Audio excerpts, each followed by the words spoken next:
She see these right here? For the people that think I be weak, these are 30s. Yeah, I don't know what happened, man.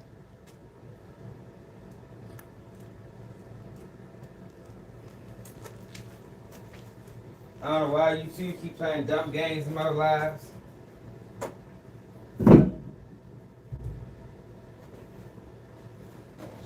But we back.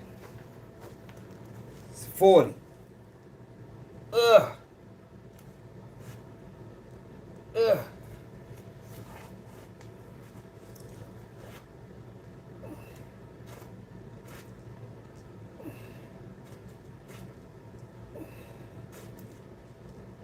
I don't know why you two keep playing dumb games in my lives, y'all, but that's what they do.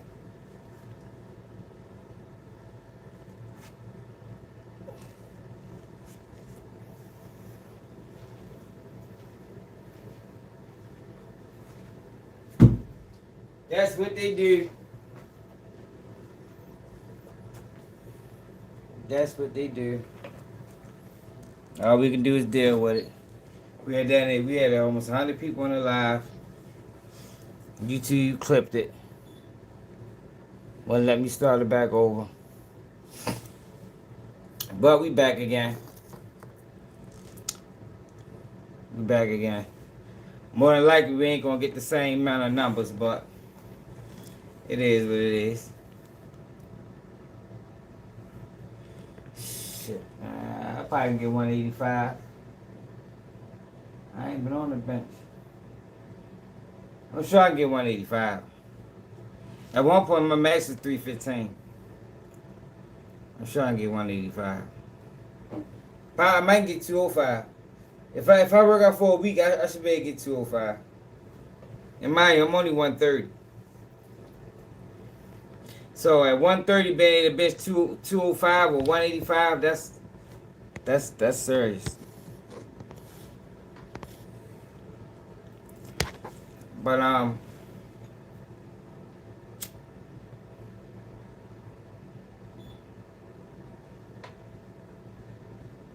DJ Demis is a bitch. We ain't get to Corey Holcomb yet. We still don't get to Corey Holcomb and Anton Daniels.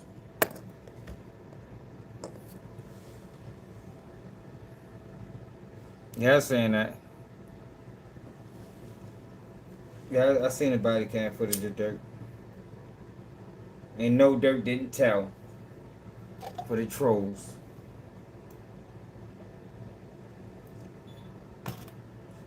I'm sure whoever ran the Dirk house is no longer with us. Sure. If he knew who did it, they're no longer around to go to jail or nothing. But let's finish this. So what we was talking about in the last live was DJ Academic instigating beefs.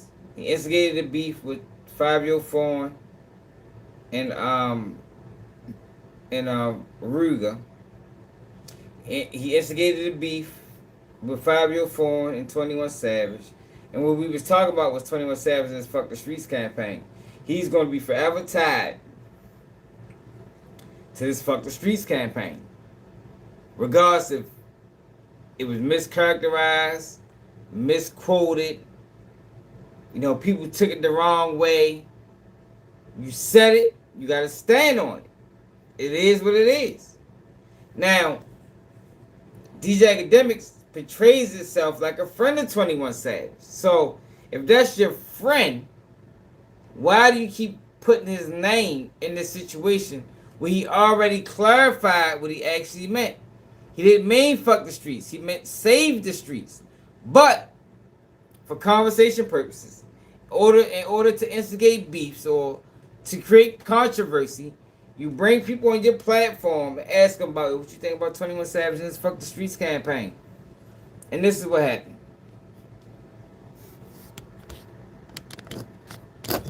Dang, my bad. Hit that like button, y'all. You know what I mean? Heard the same thing. That's why. Future's the biggest. No, well, musically, yeah, of course. He's a Jay-Z of Atlanta. Clearly. I think he's gonna drop 2 albums. Hit the like button, y'all. Hit the like button. Share the live, hit the hype button. Let's get some people on here, yo. Yo, it ain't too many people on the internet keeping it real as me, man. I don't know, if you're new to the channel, maybe you don't know that, yo. But we keep it the realest. Well, we keep it the realest, yo. We get shadow banned all the time. We don't care about none of that. We don't play by the rules. Yo, we say what needs to be said 100% of the time. It don't matter if it's against YouTube guidelines. It don't matter if it's against the agenda. It don't matter. It don't matter about none of that. We gonna say what need to be said, regardless. It's either gonna hate or love it, but it needs to be said. Like I think we was probably one of the first platforms that called out the Black Panther dude. Called him out immediately off the rip. Shorty ain't right. He's a fed agent. You feel me? Like we probably one of the first channels. We just subscribe to the channel, man. Like we gonna keep that shit all the way real, man. Here. Why you think 21 What's Savage up? What's up, bro? He's just, bruh, stop it. Street nigga where? The 4L nigga, just stop it. In Atlanta? You could only be a street nigga for where you from. Like niggas in Montana. What's making you think that Savage is a street nigga? Okay, and seriously now. Now look. The same when you this is what this is what pisses me off with academics. He's played stupid. And he dumb as shit for allowing yo. You can't play stupid in my face. Yo, that is disrespectful, yo. Yo, that is very disrespectful. To be in my face and play stupid. To be in my face and play ignorant. Yo, that'll get you slapped in real life, yo. For real. Yo, that will get you slapped in real life. And we're gonna talk about that more when we get to Anton Daniels and Coy Hope. Yo, one of the worst things you can do to a grown man is play dumb in their face. It's like if you catch a man stealing or catch somebody stealing, like, I ain't take it. Like, why the fuck is you playing with me, yo? I know you took it. Yo, people die for that. Yo, that's like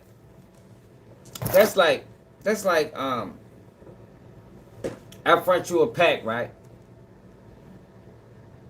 I front you a pack. And instead of you saying y'all fuck the bread up, you just duck me. That makes it worse. I'd rather you just say y'all fuck the bread up, yo, can you do something for me, yo, we can keep it going. I'd rather you do that. As opposed to you ducking me. And I know you still moving. I know you still capping. So you capping for somebody else. Yo, people die for that, man. Because you playing. So you mean to tell me... Excuse me, y'all. I've been drinking wine. So you mean to tell me that since you fucked up my bread, you done? So you not surviving no more. You not paying bills no more. Nah, yo, what you really doing is you hollering at somebody else. You lying to me and you hollering at somebody else. Yo, that's gonna cause friction, man. Yo, people die for that all the time. As opposed to just saying, look, yo, I fucked the bread up, yo. You know, I'll work it off. You know, you throw me something else. I'll get you the bread back. I'll pay you an extra $100 on every whatever. And we gonna, keep the bar rolling. Yo, but don't not answer my phone, man. And go cop from somebody else. Yo, people die for that, man. That's what DJ Academics does. He playing dumbass games. He playing games like he don't know what's going on. But you know what's going on. But in order for me to keep talking, you want to play stupid. Yo, that shit gets you slapped in real life.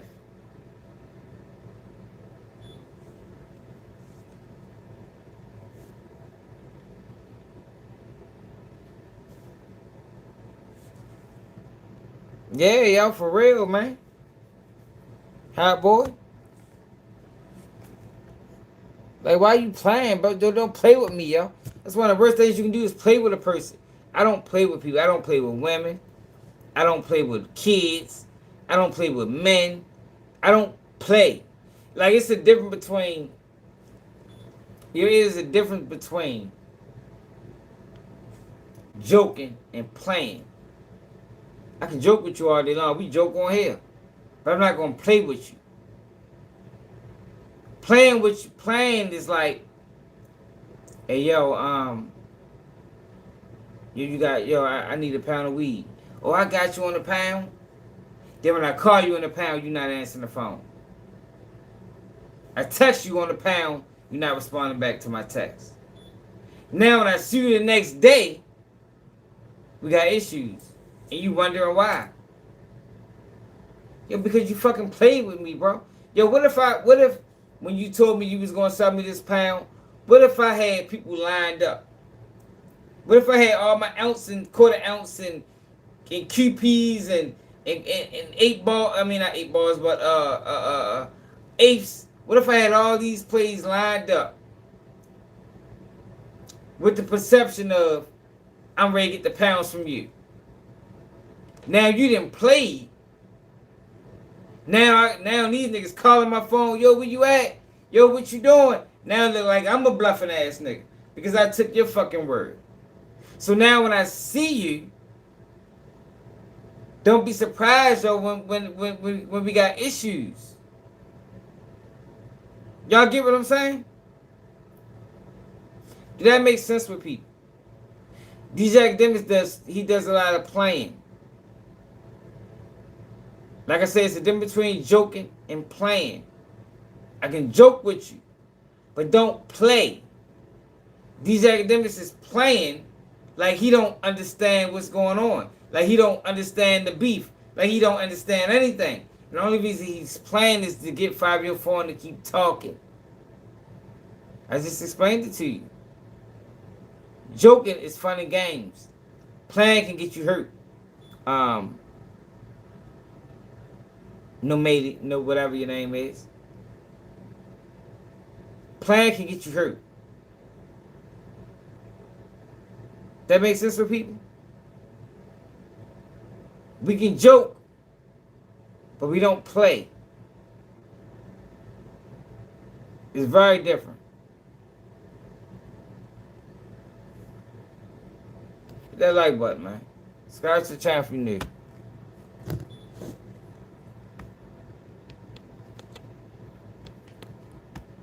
I think he said that because he loves stuff, honestly.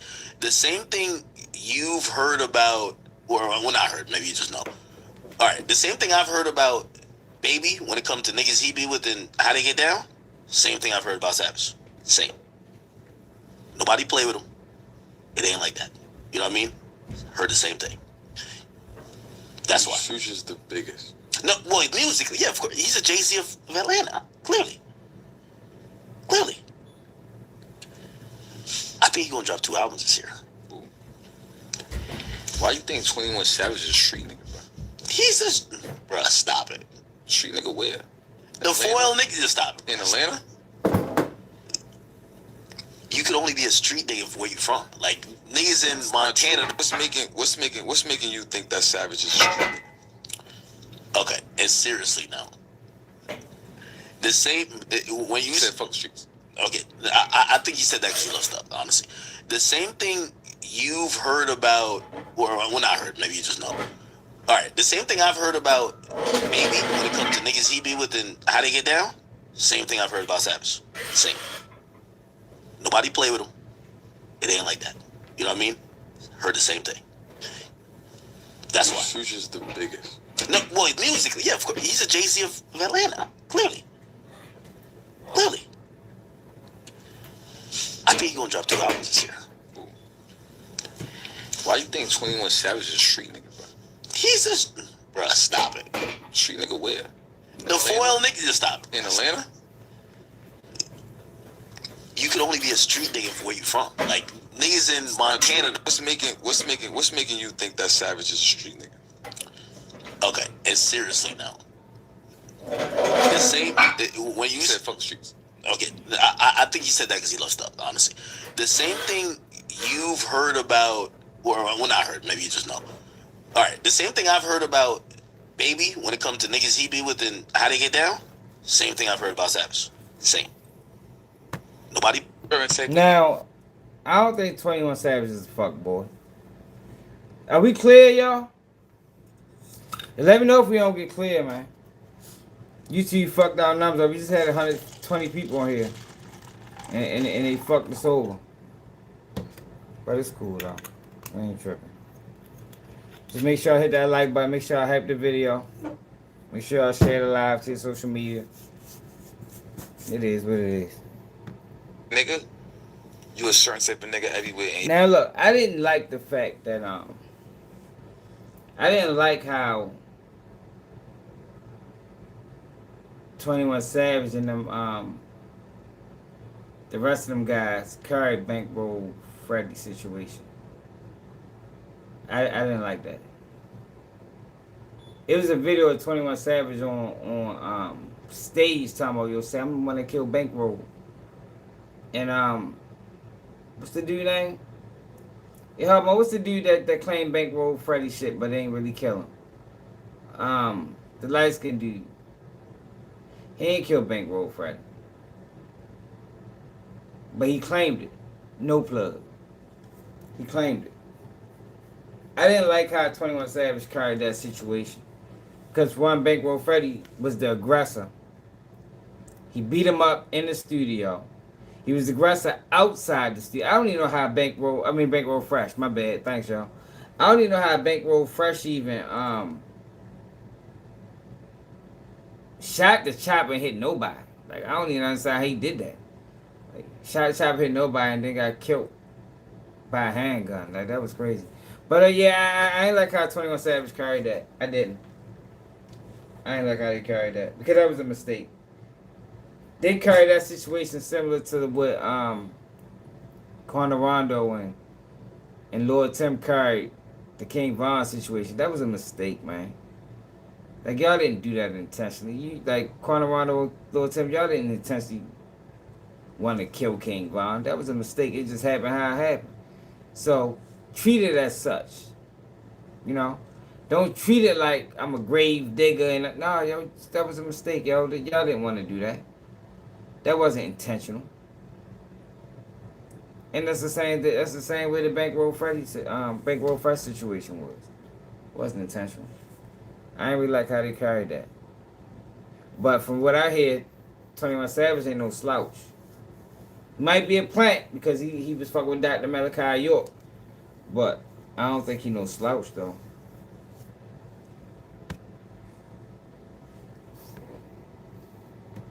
your name and your arm is going to be able to stretch in certain different parts of the world. No, it's states. Savage one of them. Honestly, like I'm not saying on some instigating shit. I'm saying that instigated. No, It's not the instigator. Because it's really. I feel like I've seen enough, and obviously I don't see a lot of shit, but like the shit that I hit, like I could tell. I've never really been around Baby, but everything I've heard about Baby and how he rolling niggas to get down with, I know how they're going, right? I'm telling you, I hear the same thing. If I was to talk about Atlanta, YSL used to be on that. Baby niggas on that. Savage niggas on that. Then there's a lot. I don't know if you're a street. Not true. It's not true. You a certain type of nigga. You a certain type of nigga everywhere. Out of other people. Look, let me show y'all something for all people that think I'm weak as a motherfucker. Let me show y'all something, man. Y'all know I've been drinking wine today, y'all. So we got points to prove, bro. Everybody think I just be like I'm a weak one. Now, I might only get it once. It's a 45, 245, 2 10s, and 2 5s.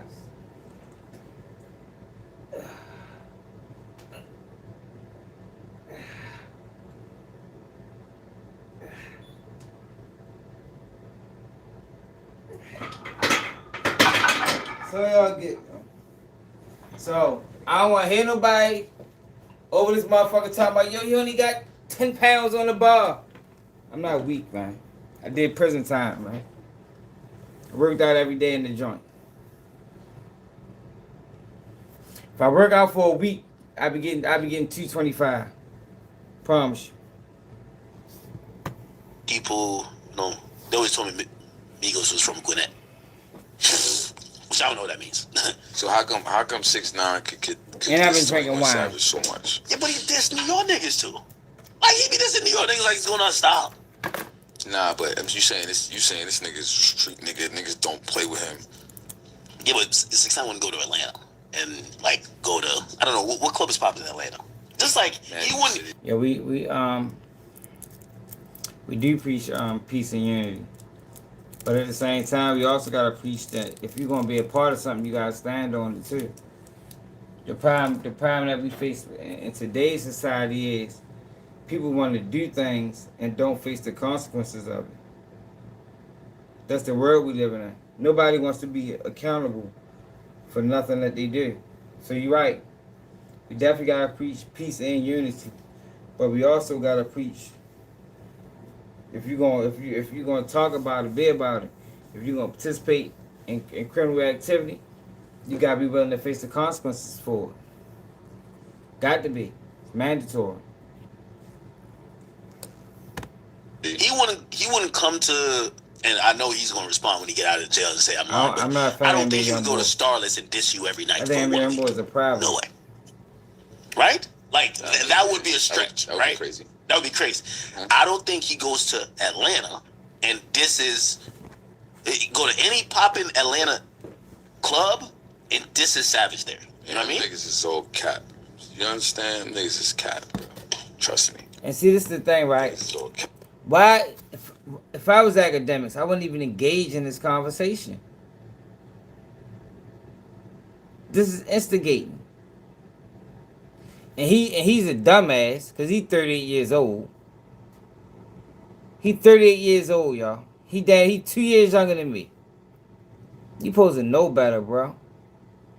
You letting a fuck boy, who every female he deals with clowns him, exposes him. You letting this same guy manipulate you into getting into street beefs with other rappers. This is sad, y'all. Cap is all show. It's all smoke. A lot of other people, they always told me Migos was from Gwinnett. Which I don't know what that means. So how come 6ix9ine could diss 21 Savage so much? Yeah, but he dissed New York niggas too.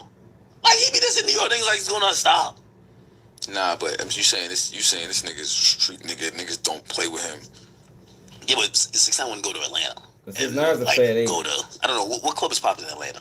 Just like he wouldn't come to, and I know he's gonna respond when he get out of jail and say I'm lying, but I don't think he would go to Starless and diss you every night for 1 week. No way. Right? Like that would be a stretch. That would right? Be crazy. That would be crazy. Mm-hmm. I don't think he goes to Atlanta and go to any poppin' Atlanta club Academics and disses Savage there. You know what I mean? Niggas is all cap. Academics is an agent. He's a fair agent, yo. He's a fair agent, yo. It's obvious. Yo, why is he interviewing? Obvious question. Why is he interviewing Fivio for him?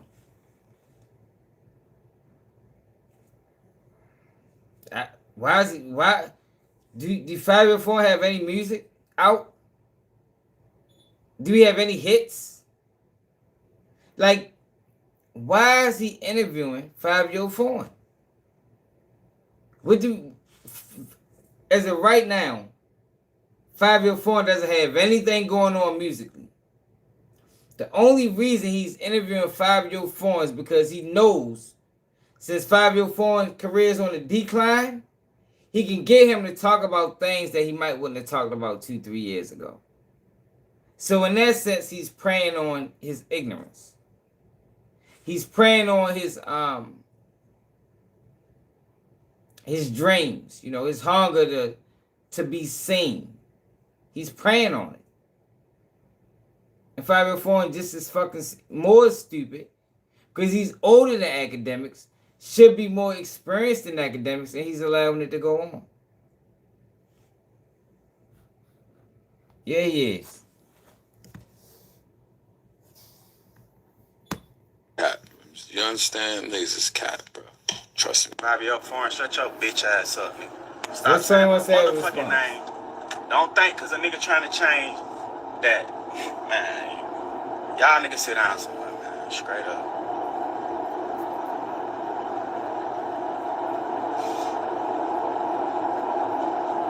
If your ass walk around with a 38, don't say nothing to me about the street. Straight up. If your ass 35 or older, and you been trying to rap since you was goddamn 17, 16, 15, don't say nothing to me about the street. You don't know nothing about the street. You ain't did nothing in the street. Straight up. Y'all niggas keep talking about all this fuck the street shit. Savage this, savage that, savage this. Savage will slap the shit out one. Yeah, but you said it though, bro. Like, yo, you said it, 21. You said it. Stand on it. Like, yo, what the fuck? I think he was high when he put that post up, for real. I ain't gonna lie. He probably was popping Xanax and Kalinadines and Kalinapens and Adderalls that whole morning. Yeah, but you said it, bro. You can't get mad because people responding to it, my nigga. You can't do that. You can't have it both ways. Because if people would have responded positively, you'd have loved it. You know, you'd have took all the accolades that came with it, all the praise that came with it. But since that's not the response you got, now you upset when people bring your name up. Nah, bro, you said it, bro. Stand on it. It shouldn't be no beef. Y'all fucked up. Y'all should have never said that. Y'all niggas in real life, y'all niggas know this. Stop motherfucking playing. Don't think, cause Savage on some positive shit that is, oh, let's talk about Savage every day. Let's talk about Fivio foreign. Shut your bitch ass up, nigga. Stop saying my motherfucking day. Let's talk about Savage all this. Nah, this ain't that. Y'all niggas still get y'all ass whooped. Straight up. Nigga around that bitch looking for clout, man. Nigga old as hell. Poor as a motherfucker. Talking about who a street nigga in another state. How the fuck can you tell a nigga from a whole nother state? Hit the like button, y'all. Share the lives. Get some people in here. Get at least 100 people in here, y'all. What the hell? Hitting the like button. Hitting the like button. Y'all niggas been wanting. Hitting the like button will get people in here, y'all. Hit the like button. Share it to your social media. Let's get some people in here. Our last live had 150 people in here for YouTube. Fuck this over. Let's get it back to that. Because we ain't even get the Anton Daniels yet. Because we definitely got to talk about that. Be rappers y'all whole life. I ain't did nothing in the street. Y'all niggas ain't seen enough in the street to even feel how I feel about the street. That's where the disconnect come in at. I don't give a fuck about what your partners did. I don't give a fuck about what your hood did. I'm talking to y'all. Y'all as individuals. Y'all niggas ain't did nothing in the street, so y'all don't have no feelings towards. Y'all ain't cried enough. Y'all ain't lost enough. Straight up. Y'all niggas better stick to. Hey, let's talk about Savage. Nah, this ain't that. Rapping, man. Pussy ass niggas, man. Nigga dicked out. Stick a fork in it, bro. Y'all niggas be gangster as a motherfucker in Area 59, man. Remote location ass niggas, man. Nigga ain't seen y'all niggas in 30 years. Y'all niggas keep trying to take the way a nigga words some shit to make it to go at a diss a nigga cause y'all been wanted been hating. I don't know what the hell y'all niggas motives be. Y'all niggas be acting like y'all wanna suck dick. Dang. Always talking about another nigga. That's a bold statement. Y'all bitch ass up, nigga. If I take my belt off, nigga. What the fuck wrong with y'all? Everybody tough now. There go your clout. There you go. I'm gonna help you get your that like button, y'all. Washed up ass nigga. Broke ass nigga. Talking all that tough ass shit in that interview. I really can't say he's solid though, Kenny. He said he knew 21 Savage was he said he knew QCP was a rat. And he ain't say nothing. Because QCP he was making money with him. That ain't solid, bro. He said he knew Gunna was a rat and we swept it under the rug.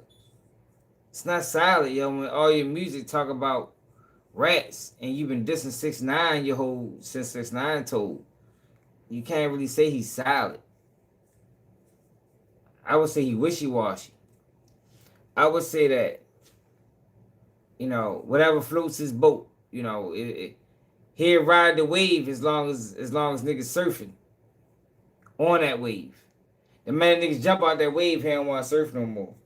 But he was having the best time of his life on that wave when, you know, when niggas ain't know that you know, the motherfucking wave was 8 feet. You understand what I'm saying? It's hard to say he's solid. Now, I haven't heard no blemishes on his name. You know, but as far as character-wise, he's shown character flaw by putting that post out. Who's Jax? Jay-Z? Yeah, I'm not no fan of Jay-Z. I think Jay-Z sold out. I talk about that all the time. I say the difference between Jay-Z and you know, they try to make it seem like that that Dame Dash wasn't good at business, and Jay-Z was, and that's the reason why Jay-Z elevated past him. But I don't think that's the truth. I think Jay-Z sold out and Dame Dash refused, and that's why Jay-Z surpassed him. That makes sense? I think Dame Dash wasn't willing to play the game that Jay-Z was willing to play. And in order to get to a level of success in these industries, hip-hop, entertainment, or any type of industry like that, you gotta be willing to sacrifice. Maybe your morals, maybe your integrity, shit, maybe even your manhood. I think Jay-Z was willing to sacrifice at least one of those things, and Dame Dash wasn't. That's why Jay-Z was able to propel and get to where he got. It's not that he was a better businessman, you know, like the narrative that they're trying to present to the people. I don't think that's the case.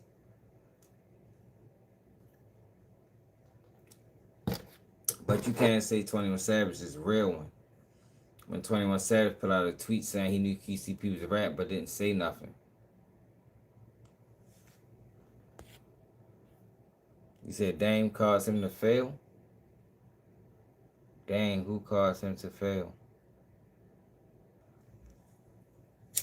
Nah, yo. I think Dame failed because Dame bucked. You know, when you buck the system. See, that's the thing, right? I was just talking to my homeboy, right, about the Black Panther dude. Yo, you can't be outspoken as me and get and be promoted. They don't promote that. Alright? So whenever you got somebody like Umar Johnson or the Black Panther dude, and they are outspoken, but they're being promoted too, you gotta question their validity, man. You gotta question their validity. Got to. Yeah, I just watched Hassan Campbell do videos on the Black Panther dude, basically mimicking everything I said. In his own words, though. But mimicking everything I said. But they allow his views to go through the roof. But if I was to put out a video saying the same things, just in my words, that bitch might only do 2,000-3,000. Nobody respects real. I mean, people do. But real is not marketed. Real is not monetized. You understand what I'm saying? So, real people aren't going to go as far as the fake. Unless the people get behind them. But the problem is with the people is people don't know how to distinguish real from fake. You get me? You can have real and fake, and people don't know how to, you know, characterize what's what. And a lot of times they make the wrong choice and they go with the fake and they propel the fake. And then when the fake get up, they realize, like, damn, we made the wrong choice, but then it's too late. The real then faded off and started doing something else. You can't even get them back. That's the world we living in. That's how this shit go. Hope you understand what I'm saying. You're a bitch. Pussy. Slap the shit out you, nigga.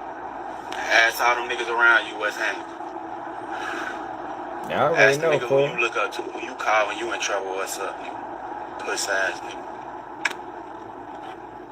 Do not get this shit twisted. I'm trying to change my life. I'm trying to save the streets. I'm trying to Stop all this crazy shit that be going on, this unnecessary shit. I'm trying to be a part of the solution, but don't get it twisted for a second. Do not think this shit sweet. Straight up. And I ain't even saying no other nigga name. Y'all nigga know what's going on. Shut your little bitch ass up, nigga. There go your clout. There you go. I said what I said, no back and forth with a nigga who said F the streets. So this 5-year form responding.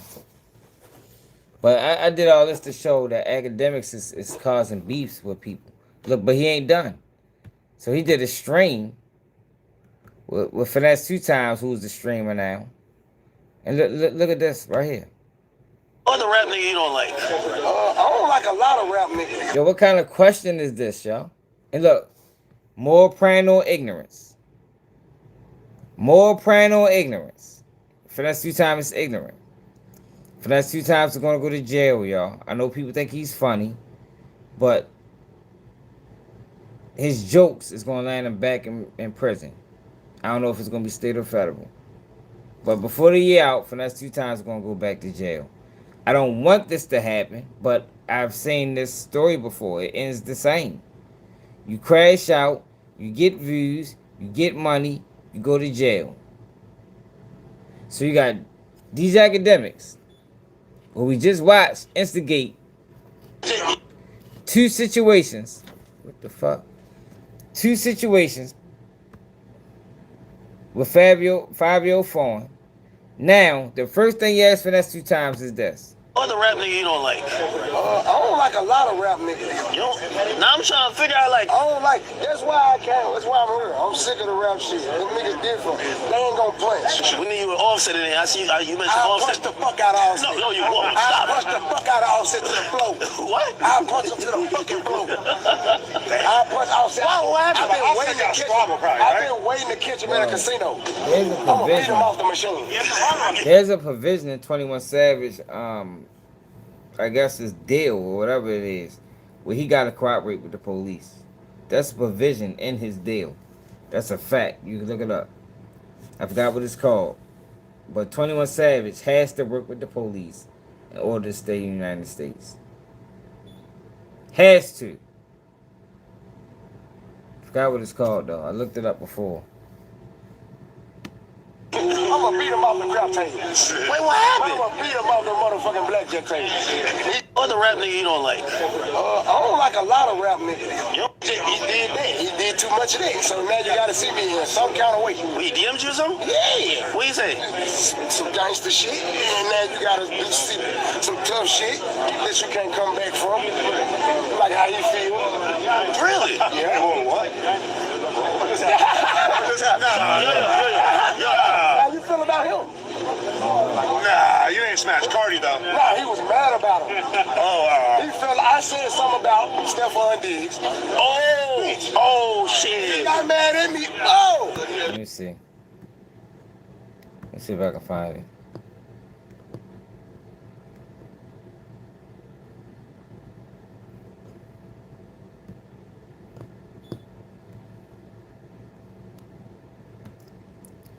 "21 Savage has to work with the police in order to stay in the United States." According to crimlawpractitioner.org, since the day his visa expired, Savage has been accruing unlawful presence in the United States. This means that he has been residing in the United States without any legal status. What the fuck is the name of that shit, yo? He got a U visa. What are the terms of a U? Do people with a U visa have to work with the police?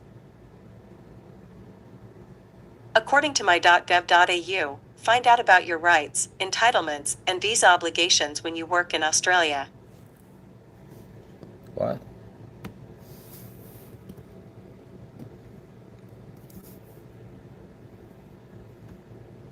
What are the terms of a U visa?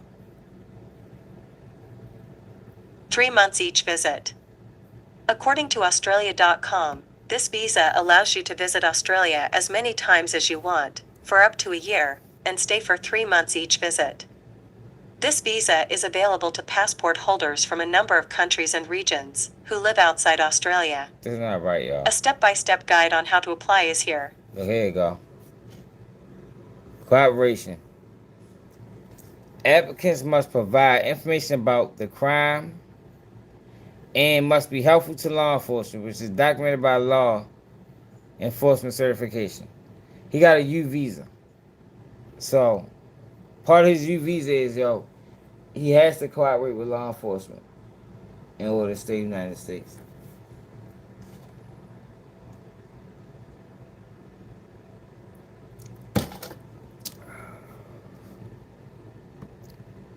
Do 21 Savages have a U visa? I pulled up some videos for you. 21 Savage U visa. According to ScriptsNews.com, one way the artist could be allowed to stay in the country is through a special visa for victims of serious crimes.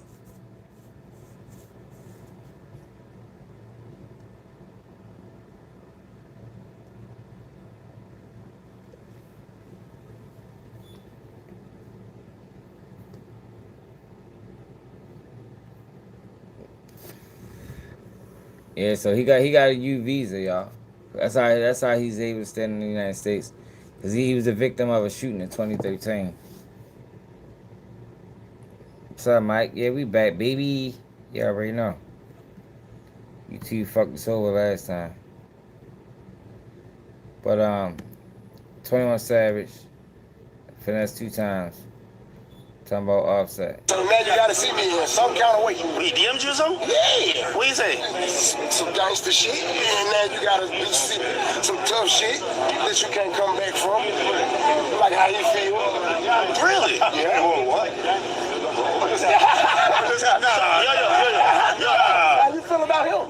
Nah, you ain't smashed Cardi though. Nah, he was mad about him. Oh, He felt I said something about Stephon Diggs. So I told y'all, 21 Savage, Finesse 2 times is done as a rapper. He's a blogger now. He's a streamer. He's a streamer now, y'all. Now he's sitting up here with Adam 22 and DJ Academics, 2 fuck boys. And he don't see nothing wrong with it. He don't see nothing wrong with hanging with 2 fuck boys. He's nothing like me. He's nothing like me. I would never be in this situation. Oh shit. He got mad at me. Oh! Oh nah. And he felt a bit. What's up, nigga? What's up? That's a Memphis shit right here. He did that. He did too much of that. So now you gotta see me in some kind of way. We DM'd you or something? Yeah. What you say? Some gangster shit. So we just covered Academics interview with Fivio Foreign, beefing with Ruger and 21 Savage. Now we got Academics asking Finesse 2 times about Offset, and nobody thinks that's an issue. Well, Adam 22, look, he ain't done. Look at this. Look at this. All this is a violation. Smack the shit out of Sauce Walker. He been talking crazy. Sauce Walker is fake rich. He's making Texas look bad. I'm about to smack the fuck out of you when I see you, Sauce Walker. You a fake blood. You dead when I see you. Oh shit. Like 190. I'm probably gonna smack the shit out of Sauce Walker. He been talking crazy. Sauce Walker is fake rich. He's making Texas look bad. I'm about to smack the fuck out of you when I see you, Sauce Walker. You a fake blood. You dead when I see you. Oh shit. Like 190. I'm probably gonna smack the shit out of Sauce Walker. He been talking crazy. Sauce Walker. Now look what just happened to him. He got knocked out by the guy that was fucking his wife. It was this moment. Oh my God. I fucked your bitch and I fucked you up. I fucked your bitch and I fucked you up. Get up. Get the fuck out. This is all a setup. I fucked and I fucked you up. I fucked you and I fucked you up. Wow. It was this moment. Oh my God. Nigga fucked his wife and knocked him out. Ain't no fucking way. No way, y'all. Ain't no way, y'all. Ain't no way I'm letting you have sex with my wife and knock me out. Fuck no. Something got to stop. Either you gonna knock me out and the sex got to stop, or or I'm gonna knock you out and you keep fucking my wife. But ain't no way you having it both ways. No, fuck that shit. We gotta get a rematch immediately. What you talking about? We gotta fight right now. Ain't no way, yo. He submitted. Like he ain't like get knocked to the canvas and got a 10 count. He was on the knee, y'all. By the same man that's putting raw penis in his wife. Like raw. Like shit is crazy. You heard me? Look at this shit.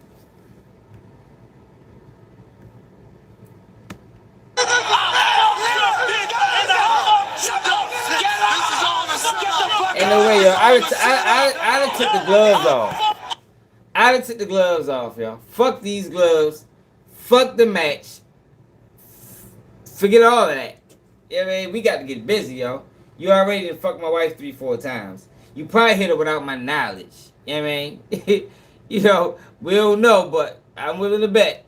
You probably hit her without my knowledge. Now you knocked me down. I done took a knee. No, fuck that. Get the strap. Hey, man. Yo, I done got the strap. Hey, Jason Love, I will see you outside.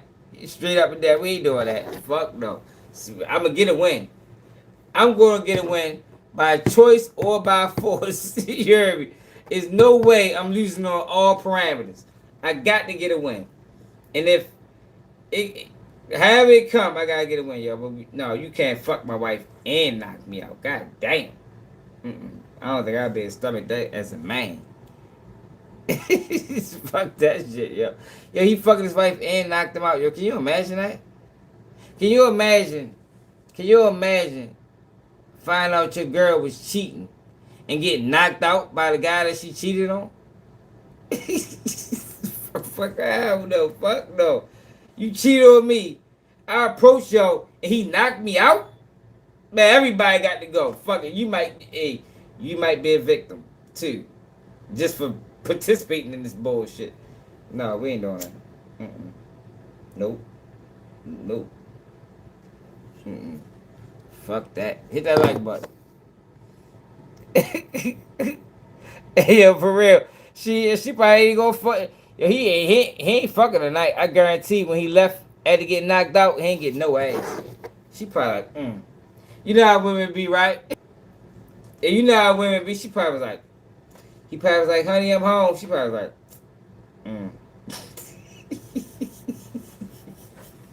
Yeah, y'all know how they be, right? She probably was looked at her like, in disgust.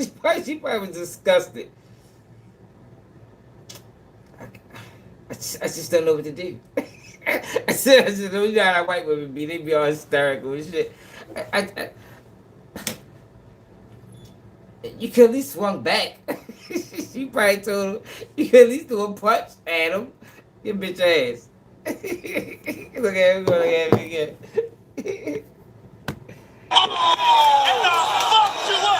Your purge is got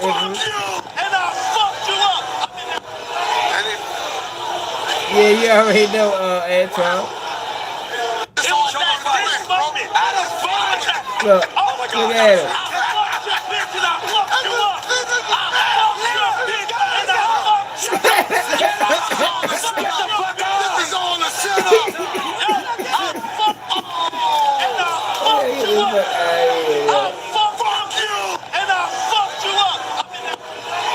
Ain't no way, yo. Fuck that, yo. Fuck that, yo. I couldn't be Adam.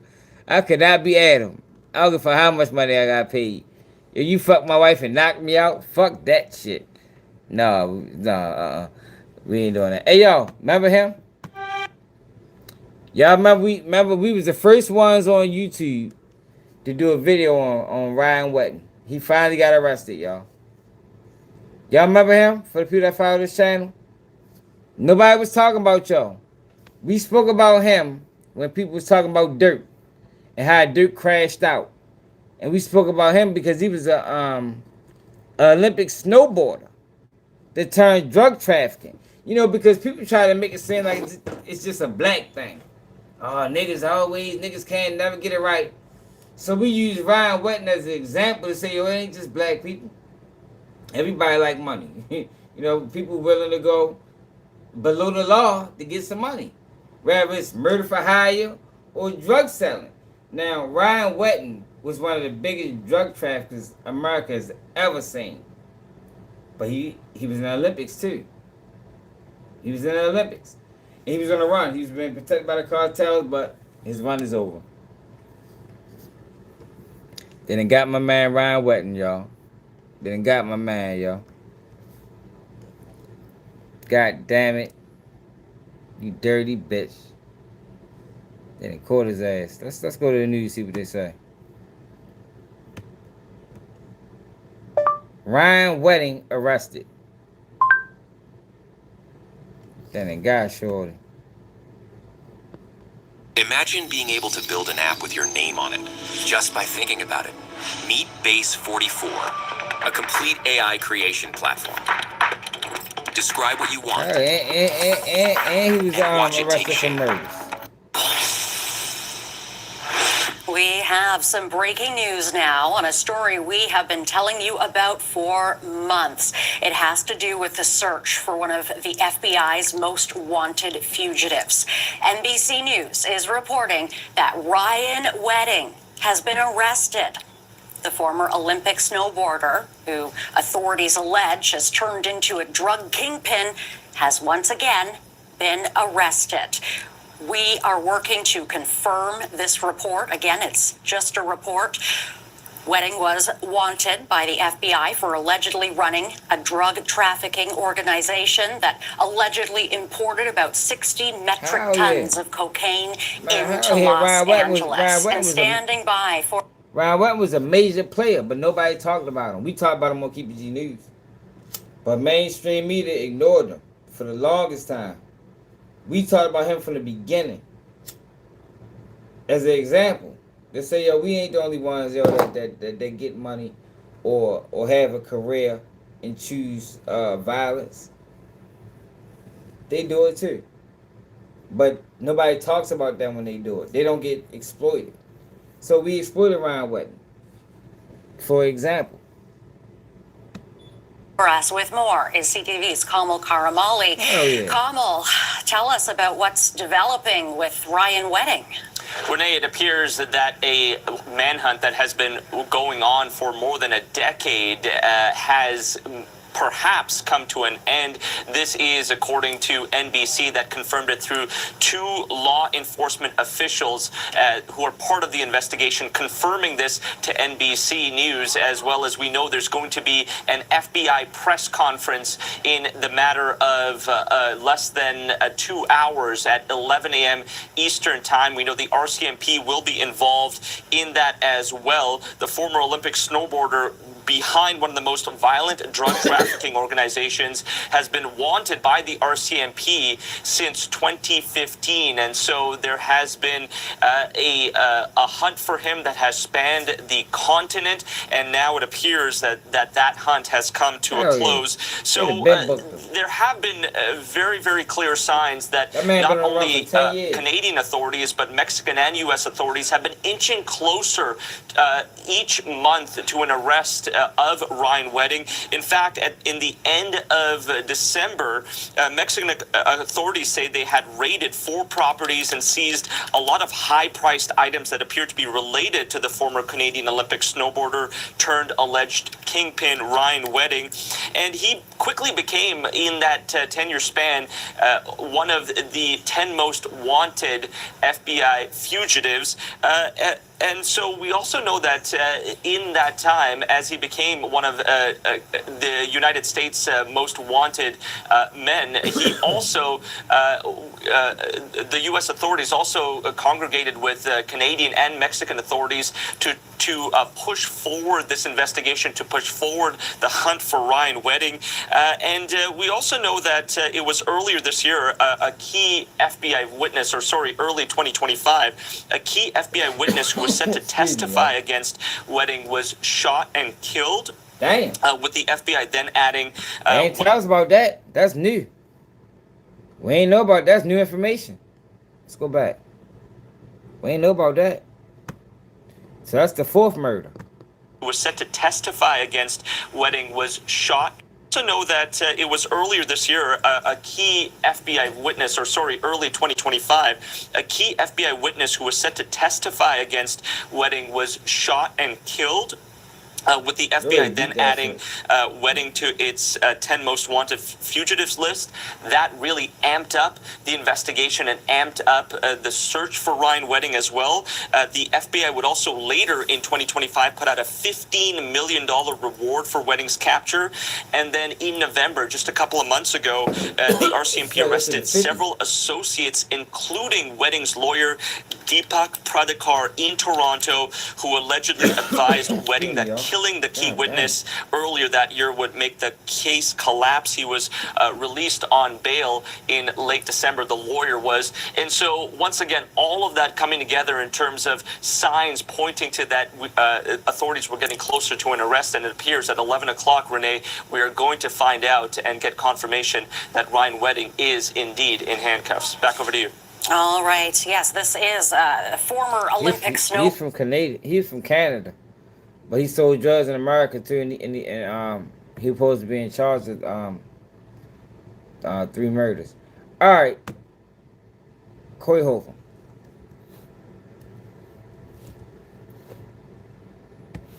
Corey Holcomb, they got real. Corey Holcomb punching a female. Did y'all see that?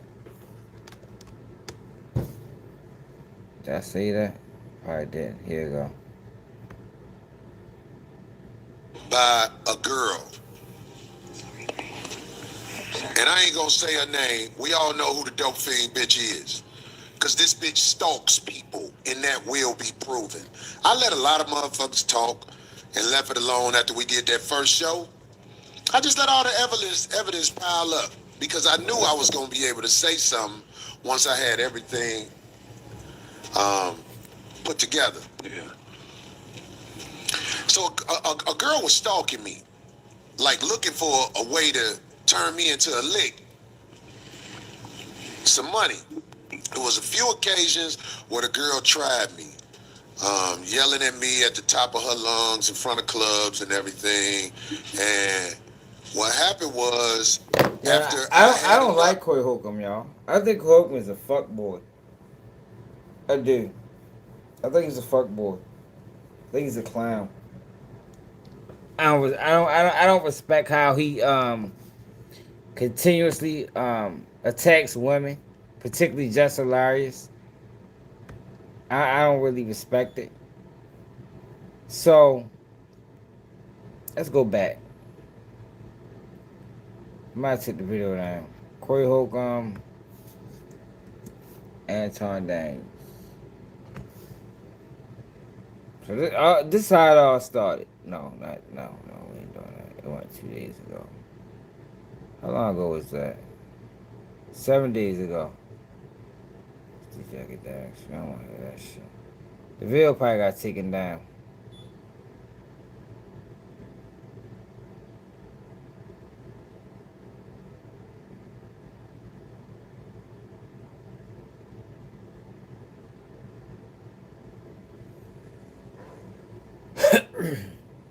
Let me show you how dirty Anton Daniels is. Cause he a dirtball. He a dirtball. The whole time he was inching towards. He was inching towards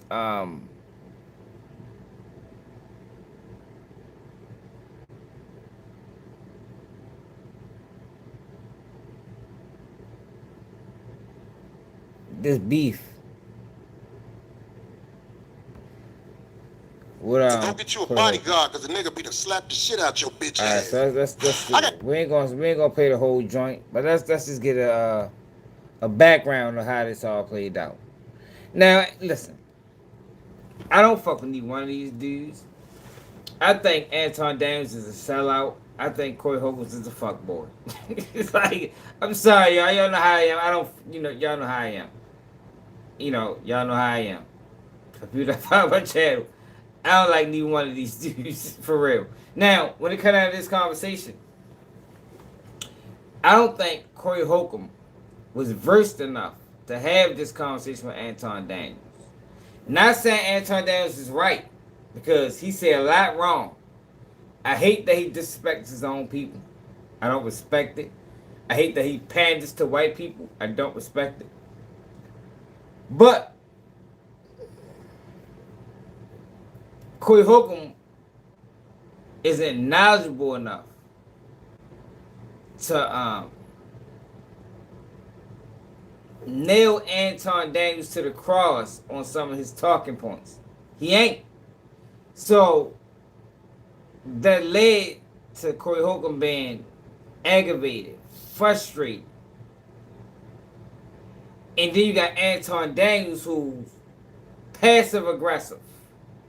You know, he does things with the glasses on, looking like Kermit the Frog, you know, where he tries to play like he's innocent. But he's an antagonist. So this conversation shouldn't have never happened. Like, oh, this was a recipe of disaster from the very beginning. Very beginning. You got Corey Holcomb, who's a comedian that says some of the wildest things. And you got Anton Daniels, who's a fuckboy, who says some of the wildest things. There was never going to be a compromise with the situation. It was going to go bad from the beginning. Because these two guys shouldn't have never been in the same room having a conversation. Ever. Like I told y'all before, when we first watched this, I can't talk to Anton Daniels face to face. I can't do it. It won't work. It's going to get physical. Now, Anton Daniels ain't trying to get physical. He'll play the role always till he can't play it no more. And that's what he did in this situation. He played the role till he couldn't play it no more. Now, he want to do what he always wanted to do in the beginning, which is file a lawsuit. And I'm upset that Corey Holcomb allowed Anton Daniels to put him in his trick bag. And we're going to play it and see how it all played out. But this is the beginning of it. Specifically, that met with Kamala Harris months before they actually started this campaign during the Biden administration. And it's so funny to me because then I'm going to speed it up, y'all, because it's getting late. Hit that like button, y'all. Subscribe to the channel if you're new. Make sure y'all subscribing, man. I have to ask myself the question, well, listen, if this is a construct, and if it's all about white people, and all of the energy is going towards a person that black people fucked with before he actually ran for president of the United States of America, but we champion Barack Obama. Not me. No. Take yourself out of it. We're talking about the culture. It may not necessarily be you individually, but we as a culture fuck with him. Fuck with who? Barack Obama and his wife. We fuck with him. As a culture, we champion him. We absolutely do. And he didn't give y'all shit except for gay marriage. You know I know that. That's why I ain't arguing with you. So absolutely I vote. Are you independent? What do you? I'm a Republican. You didn't know that? I'm a conservative. I'm a straight up and down Republican. And matter of fact, people need to really understand their history because Republicans were the party of black people. It's the original party of black people. They were the party that actually freed the slaves. Lincoln was a straight up Republican. When you're talking about emancipation, when you're talking about 1865, when you're talking about what we stood for, as conservative means that we're Christians. It means that we don't fuck with that gay shit. I'm telling you what it stands for. You don't fuck with the backdoor shit? I don't. I don't either. That's what it said. What it means to be a Republican is this, because a lot of people like to say, because this is backdoor Republicans. And we were taught by our parents. We were taught by our parents that we vote Democrat no matter what, right? Regardless of what they stand for, regardless of the agendas that they push, regardless of how much nonsense that we see in our communities, regardless of how many Democrats actually destroyed our cities from Chicago to Detroit, all across the board. We were taught to vote that no matter what. I agree. Democrat no matter what. I agree. But this is the difference between the parties on a very fundamental level, not complicated at all. Really? You finna say there's a difference between the parties? This is the difference. I can't wait to hear this. No. You may say that it's the same type of public politicians that take advantage of the taxpayers and take advantage of the people. The difference in the parties historically is Republicans want less government so you can do what the fuck you want to do. And Democrats want more control, so they want to control what your money is, where your tax dollars go, and what you can do with your money. Okay, so I'm gonna tell you this. That's the fundamental difference. I'm gonna tell you this, and you don't have to believe me. See what I'm saying? You're like on the merit of what Anton Daniels was saying. He wasn't lying. He wasn't lying. This conversation should have never been had, y'all. It should have never been had. Ever. Ever. Corey Holcomb isn't knowledgeable enough to have this conversation at all. But I'm just telling you. I'm listening. The people in charge are not Democrats or Republicans. I understand. Kamala Harris is allowed to do whatever she's done. We get that. This new president, he's allowed to do whatever he is willing to do, or they allow him to do. Everything is allowed. There are people in charge of this nation that flat out run shit, and if ain't nobody got the power to uproot them, then we're going to keep having people paying a whole bunch of money for houses and a fire hydrant don't work in front of it, but they'll charge you for the fire hydrant in front of your house. But we got a less than 20% voter turnout rate in the local elections. Well, you understand voting don't work, right? It does work. How? It does, but you just missed it. I heard everything you said. I can't wait till you tell me how voting makes a difference in this country. We have a less than 20% voter turnout rate in local. Ain't nobody going for the sucker shit no more. We got to go. You're missing it. You got to uproot the people in power before a real difference happens. Voting is for suckers. It's not. People that don't vote are ignorant as fuck. Yeah, Well, I guess I'm ignorant because I would never participate in no People sucker that shit. don't. All right, so look. So this led to y'all. We already watched that video. Y'all know how bad it got. So this led to Anton Daniels going on a whole slander campaign about the nigga. Like on anybody that would listen. Anybody that would listen. He went on a whole campaign about what he would have did to him, and like it was crazy. But this is what I think he wanted the whole time. He wanted this the whole time, yo. And Corey Holcomb allowed him to trick him into this situation. But he got a marketing team. He put out too many videos in a day.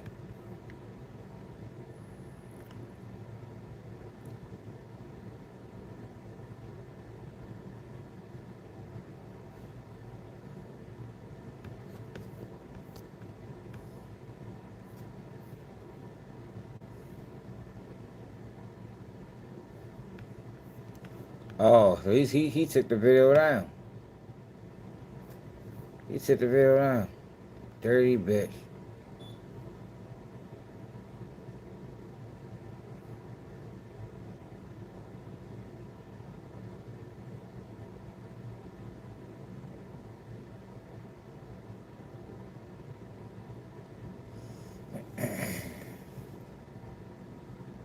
He get pretty good numbers. Y'all see I don't watch this nigga at all. He took the video down.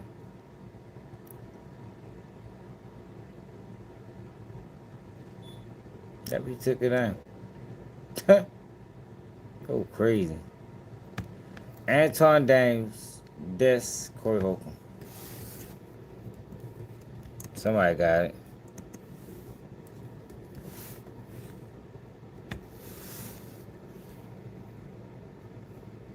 Nah, I want to find a video where he talking about how he put hands on him and how he'd have fucked them up and knocked them out. There you go. Hey. Yo, what up? No, you're not on live. What's happening?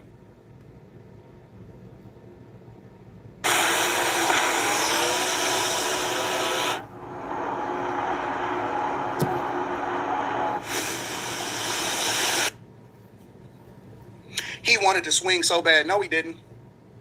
No, he didn't. This is where Anton Daniels losing me, right?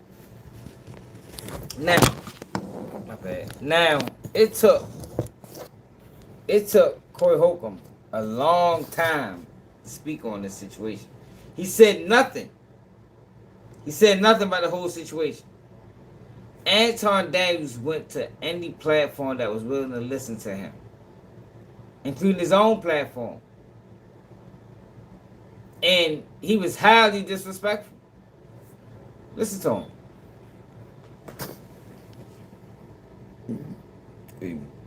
We're gonna probably like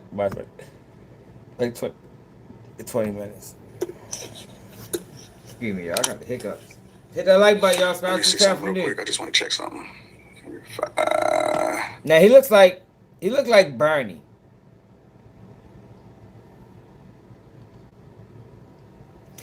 He looks like one of them Sesame Street characters, y'all. Was it Ernie? Is it Ernie? Let's see. Maybe it's Ernie. Is it Ernie, y'all? Who is it, Ernie or Bernie?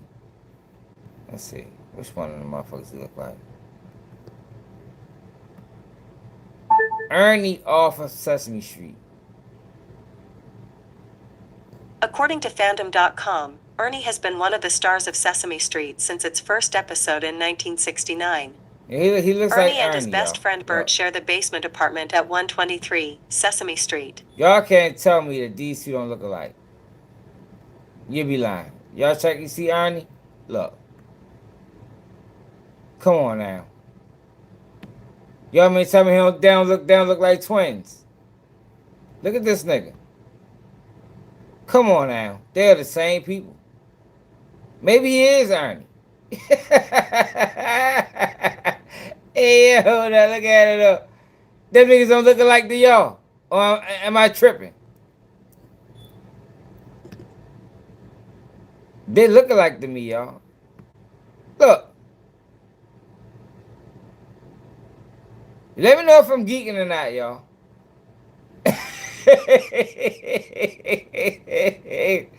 Hey, yeah, let me know if I'm geeking. Look at his face. And look at your face. They're the same person, y'all.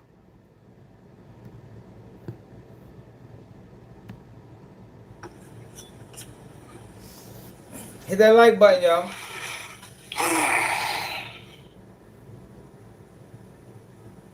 Show it. All right, I'll pull it up real quick. Let me see if I can get it up for y'all.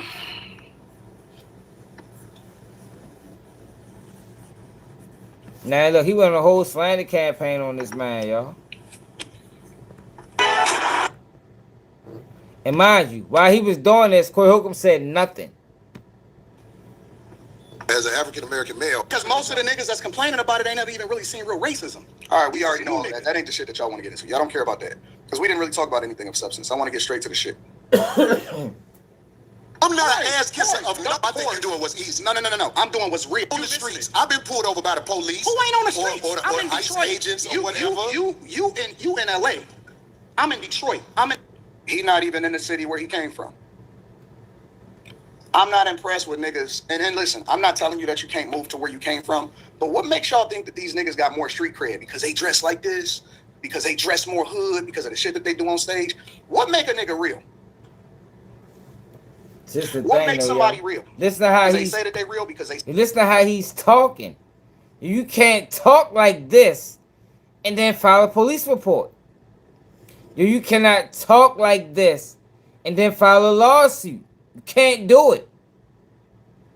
And I'm not co-signing, and I'm gonna get to Corey Holcomb, but listen to him. say they from somewhere, or did they stay down in the city that they was allegedly born from and hold it down and continue to add value to it? I'm still in my same city that I was born and raised in.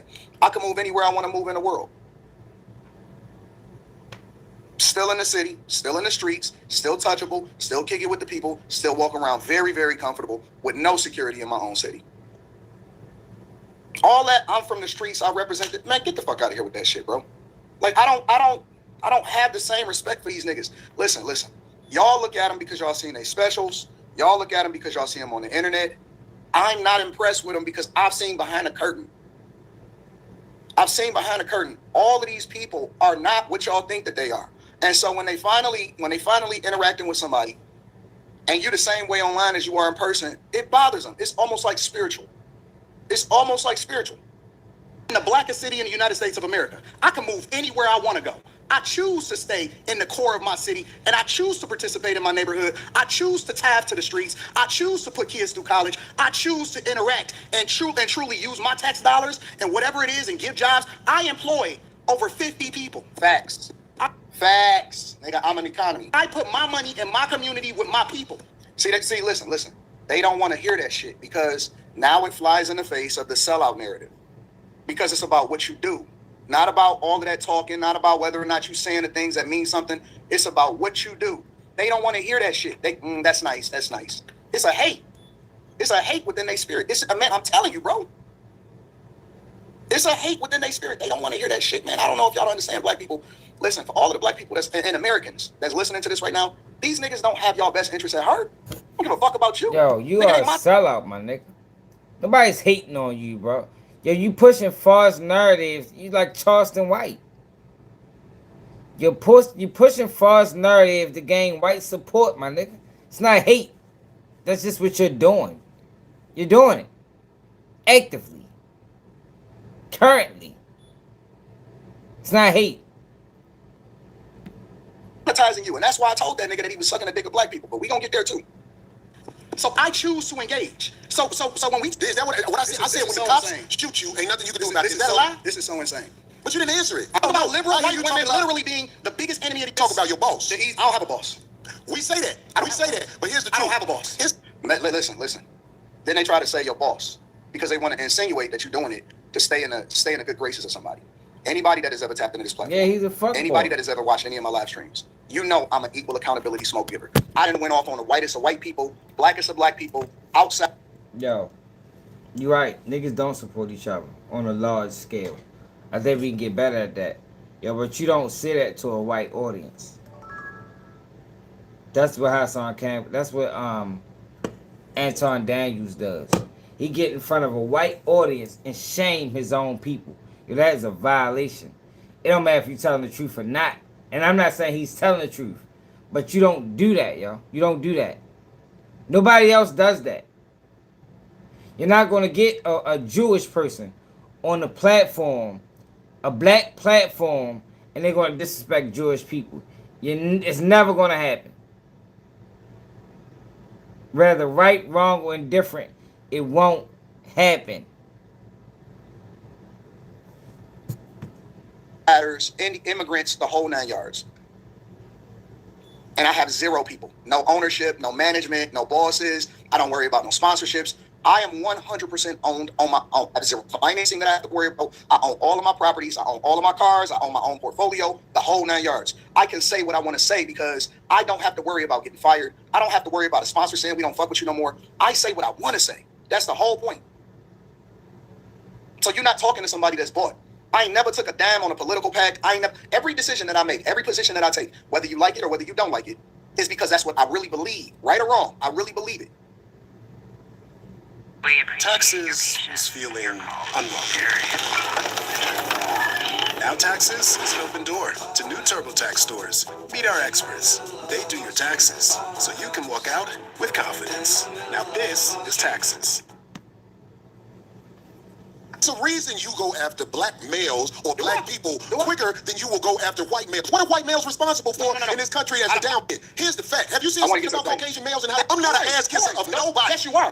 Here's the fact. Have you seen something about Caucasian males and how they destroy this nation? Well, what did I That's miss? what he said, Let's Tone. slow down because you're talking loud, but you're not saying loud. So the reason that I said let's slow down What's the is difference? because in a conversation, when you Does move he from explain the point to difference? point really fast, I want to go on slavery, I want to go to this. As soon as you start explaining yourself, somebody move on to the next thing.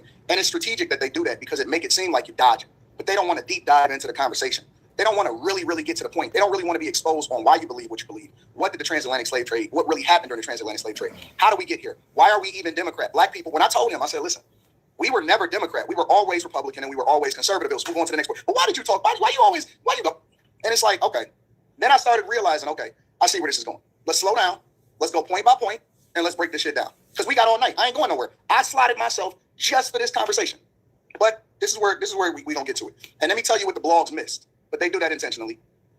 No, you talking loud, and you still talking around. What did the Caucasian male do to America to bring it down? I'm not getting into that. You dancing around it. And that's why I lose Yeah, respect that's bogus. when you start dancing. That's bogus. How you not gonna get into that? That's your whole premise of what you talk about. You shame the black man, blame everything on black people in favor of the system. So he asked you, what did the system do? What did white people do to contribute to the downfall of America? But you don't want to get into that. Come on, yo. That's bogus, shorty. That's bogus, bro. That lets you know that you just pushing an agenda, yo. He might be one of them guys that don't even really believe what he says.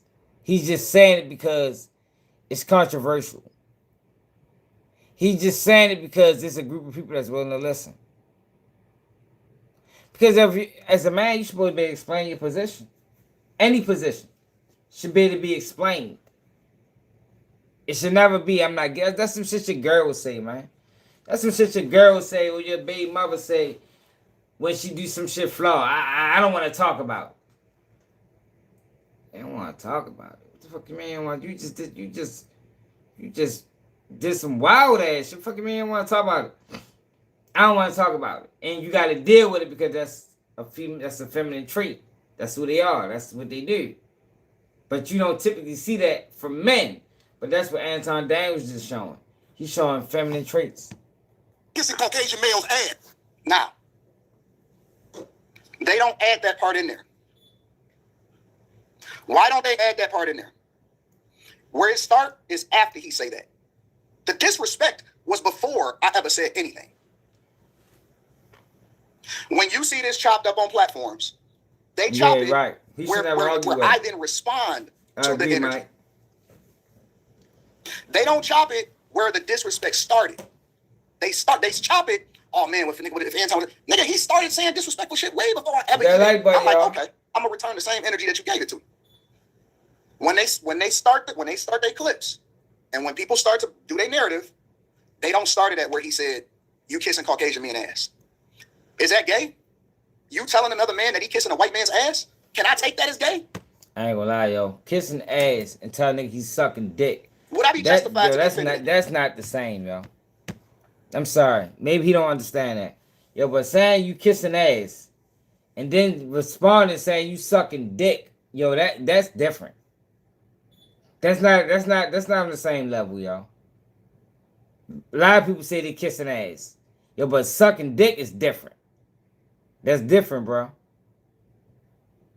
I mean, am I geeking? Is there not a difference between kissing ass and sucking D? I think that's a huge difference. You know, in context. But I respect it though, because you said it to my face. I respect it. Because you didn't say it when I was going, you said it to my face. I'm gonna give him that. At the very least, you gotta give him that. You have to give it that he said it to my face. But that don't mean shit to me. You know why? Because he don't know me in real life. And so I don't take it to mean shit. His words don't resonate with me. And so this is another thing that I want y'all to learn, black people. They not smart like that, bro. They not smart. They want you to be a victim. I don't look at myself as a victim. My father taught me that life is 90%, 10% of what happens to you, 90%. You talking about his father though, bro. Like, yo, you know what I mean? Niggas didn't have a father, bro. By you having a father, that gave you a fucking head start on a lot of niggas. Especially in your generation. See, this is the thing that kills me with him, right? You came up in a 2-parent household, bro. If we started at 50, that already put you at 75%. You feel me? And that's not no fault of your own. That's just what it is. See, the thing that kills me with him is he paints this narrative that I'm self-made, self-paid. And for what I understand, he got an inheritance, which is cool. But make that part of your story. Don't make it seem like you was 42 Doug.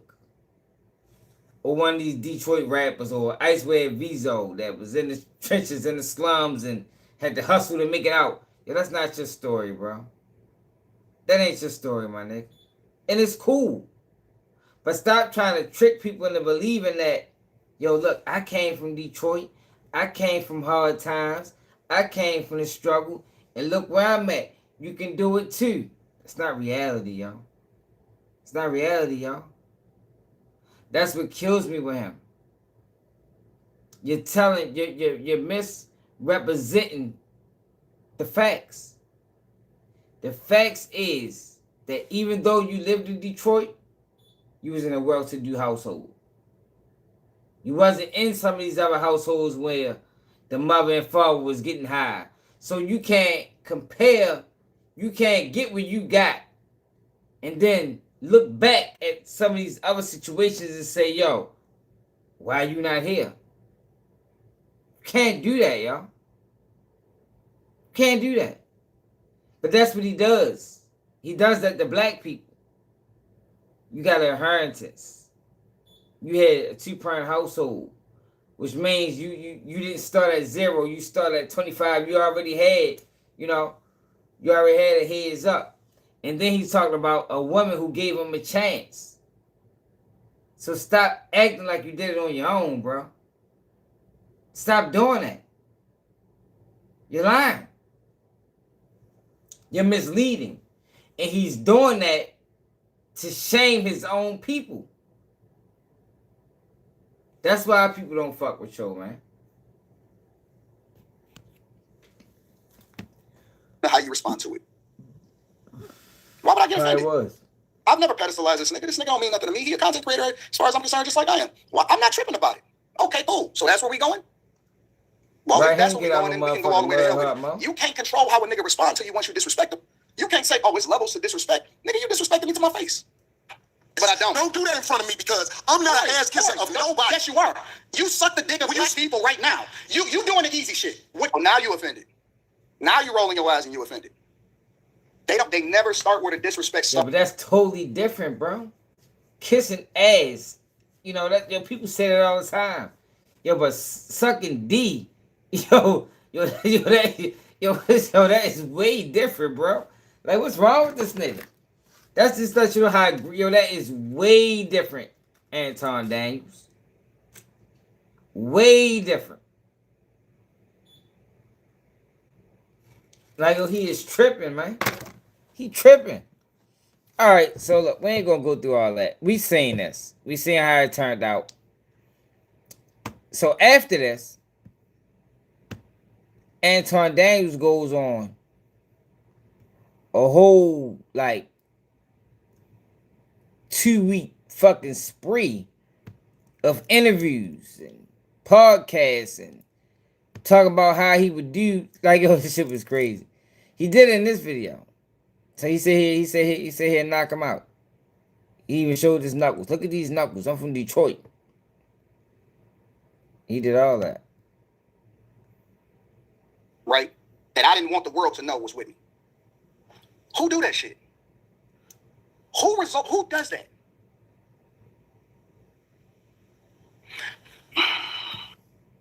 And no, you don't walk by the code. No, you don't. That's why I said, I don't walk by the code. No, you're hypocritical. I told you that to your face. I told you to your face, you a hypocrite. I told you to your face multiple times throughout the show, no, you don't walk by a code. And yes, you are a hypocrite. Yes, you are. Yeah, that's totally different, yo. I'm telling you again to your face. No, you don't walk by a code. No, I'm not gonna just be kumbaya with you. No, I'm not saying what makes another person feel disrespected. I'm talking about the sayings. Yo, the saying "kiss my ass" and the saying "SMD" are totally different. On a large scale. Fuck, I ain't talking about him personally. I'm just talking about on the grand scheme of things. Kiss my ass is the PC version of SMD. That makes sense? That's to say kiss my ass, that's you don't want to be too disrespectful. When you say SMD, that's war words, man. That's war words. No, it ain't the same, man. No, it ain't. No, the fuck it ain't. Yo, people say kiss my ass jokingly. All over the world. People say that jokingly. Only in New York. No, people don't say SMD jokingly nowhere. That's the difference. People say kiss my ass jokingly. That's a joke. There's no place in the world where people say SMD in a joking manner. Did that make sense? Can we agree to that? Because that's a fact. It's not my perception. Even in New York, where they say SMD, it's not a joke. It's not a joke. Because New York is probably one of the only places that does say that. And it gets accepted. But it still ain't a joke either.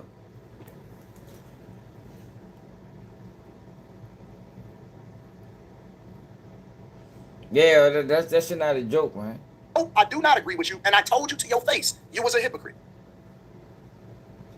Well, a hypocrite, but what are you talking about? No, you're a hypocrite. You're a hypocrite when it comes to specifically you moving by a code.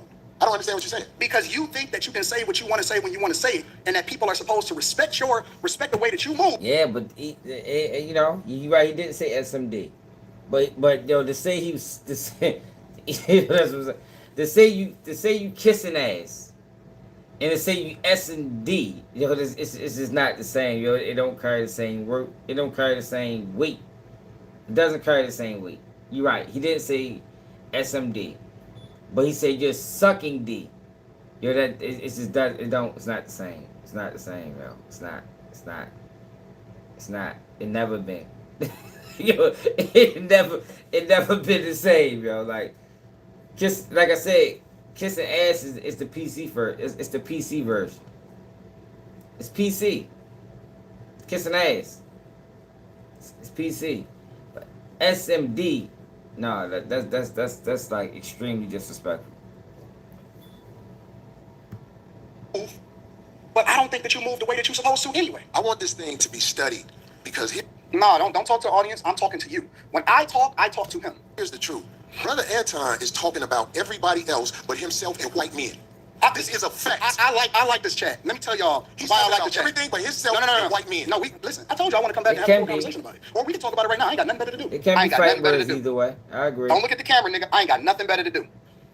Study this episode. Shout out to shit on Caucasian males. Shout out to the shit on I'm not gonna shit on nobody.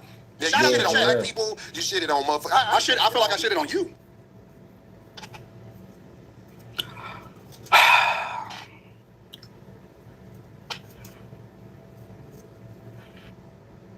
This is our marketing team. We run So we everything already on seen this Monday.com. video, And right? this is So let's get to what Anton Daniel said after this. Because after this, he even, like, he went on video after video after video talking about what he'd do to him. We won't break up our fucking families. We won't ask for no fucking government food stamps. I don't need these niggas. All I need for them is to get out of my motherfucking way so I can do my thing. Because can't nobody fuck with me. You're not gonna outwork me. You're not gonna run up a bag. You're not gonna stop me from pouring into my community. I told that nigga Corey to his face. I said, nigga, I tie to the streets. I give my money. I give my 10% back to the streets. I go out into the streets and give real money to people in my city. I never left Detroit. That's our city. Listen to how he got real cocky with it. Real cocky. The show he didn't want to go in the back. Fake, all cap. Bad to see blacks doing this. He was scared. Shaking like a salt shaker. Shaking like a salt shaker. Eric Harris says unintentional AD. You pulled his card and that hurt his feelings. He got mad like he in the closet, says Avengers Infinity Lord. What you watch on YouTube, Anton out here offering ball fades. Big Saint 2K say, how you from the D and I have one friend that went to jail? Because I'm not friends with niggas that go to jail. We hold each other accountable so that we stay out of jail. That's not a flex. No, you're not from Detroit. That's a valid point. How you from Detroit and no got not one friend that went to jail, bro? That means you're not from the streets of Detroit, like you're trying to portray. You might be from Detroit. You might have lived in Detroit. You might have grew up in Detroit at a young age. But your Detroit experience isn't the same as other people's experience. That's a fact. So stop acting like that it is. Yo, he got highly disrespectful. So, what's the dude name? Fuck your name is.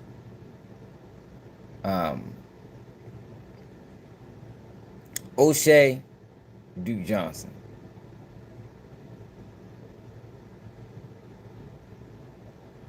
Did a video detailing this whole situation. And I'm gonna let him rock out.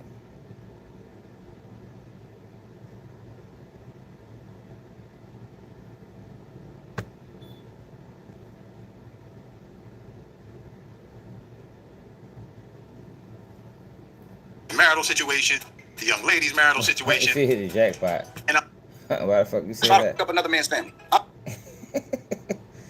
Now look, like I said, it took Corey Holcomb a long time to respond. And when he finally responded, he responded with disrespect. And look, this is my thing, right? If it was already at this level of, based off of how Anton Daniels put it, it's up there. I'll fuck him up. I'll beat his ass. I do this. I do that. I do this. So, Corey Holcomb put out a video disrespecting Anton Daniels' daughter, disrespecting his wife, which I think is out of line. I would never go that route. But if it's up there, it's up there, right? You already said that you'll put hands on this man, Anton Daniels. You already said that you'll beat him up. You showed your knuckles. Said, look at my knuckles. I grew up fighting. After he showed your wife and your daughter,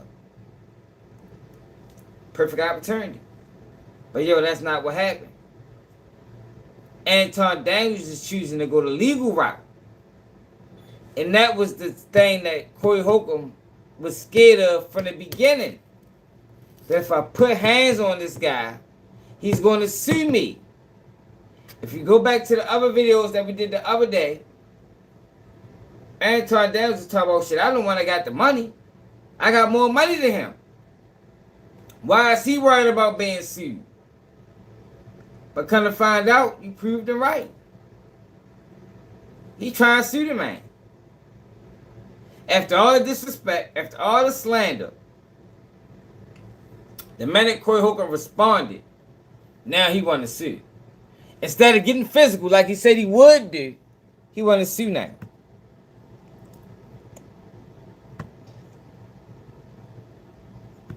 Under no circumstances. Well, well, well. First off, let me say that this video is inspired by O'Shea Duke Jackson. Y'all probably... It's not the video. My bad, y'all. That's the wrong video.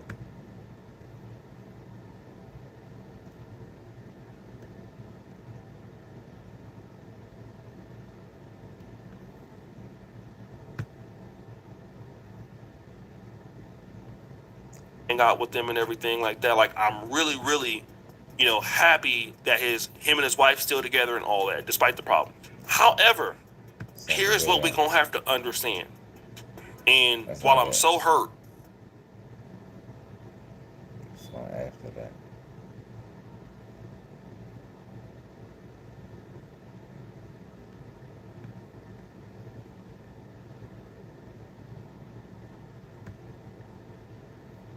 Offering ball fades.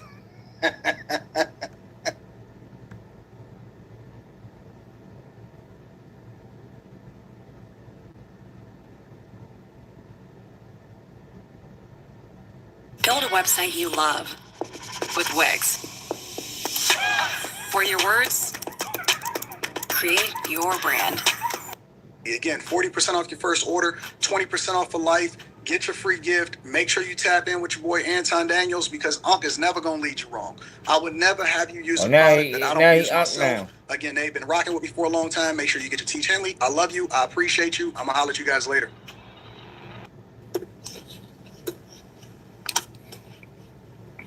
Let me see something real quick. I just want to check something. It's not the same shit. Hold on, man. So he Unc now, huh? Everybody want to be Unc, huh? Whole bunch of Uncs running around this bitch.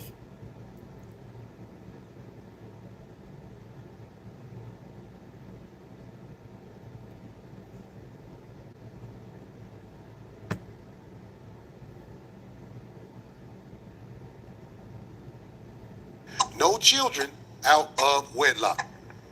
You got a picture of his daughter? I'm a dirtbag. You got a picture of his daughter?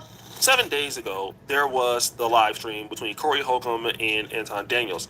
The episode was called The Act Right Demonstration. It got so bad that Corey Holcomb removed Anton Daniels from the thumbnail and from the title of the show. And after this particular debacle, we all saw what happened.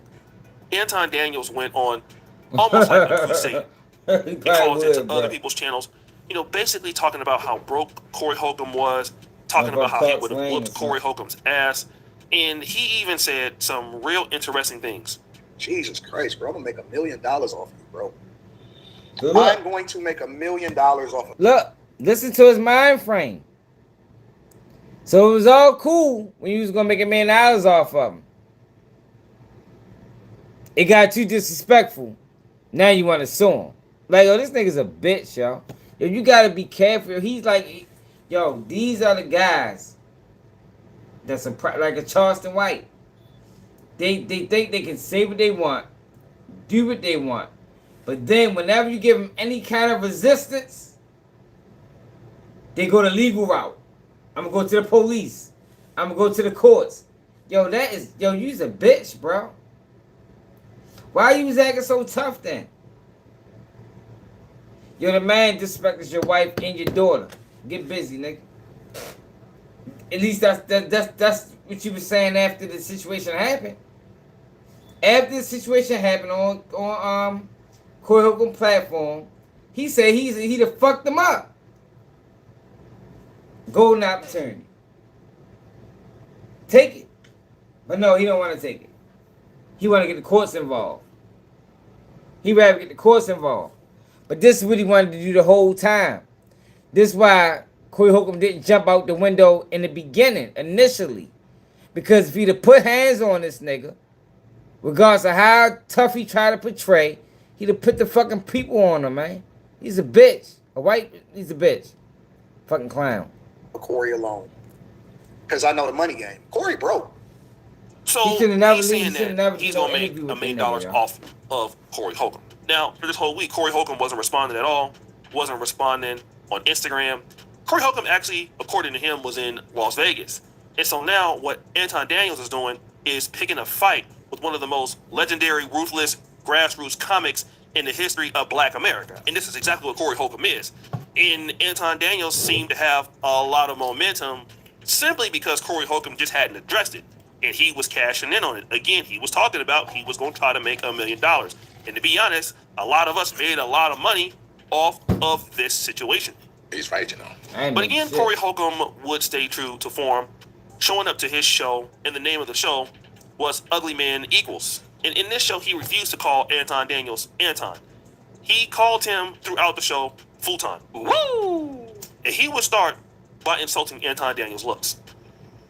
Boy, you use your paper to you would normally never be around. You an ugly ass boy. You an ugly ass boy. You brag on having no children out of wedlock. Yeah, we just been talking about that, how these niggas, yo, just because you got money and now you fucking bitches, yo, you still a clown, bro. I mean, like academics flashes out on females because he knows that if he didn't have the money, the females wouldn't be around. It bothers him. It bothers him that now he got money. He can fuck these girls that he always wanted to deal with. And it bothers him that if the money was to ever go for whatever reason, he wouldn't be able to get these same girls. It affects him. You know, it affects his ego. And that's how Anton Daniels is. If he didn't have, he looked like Ernie.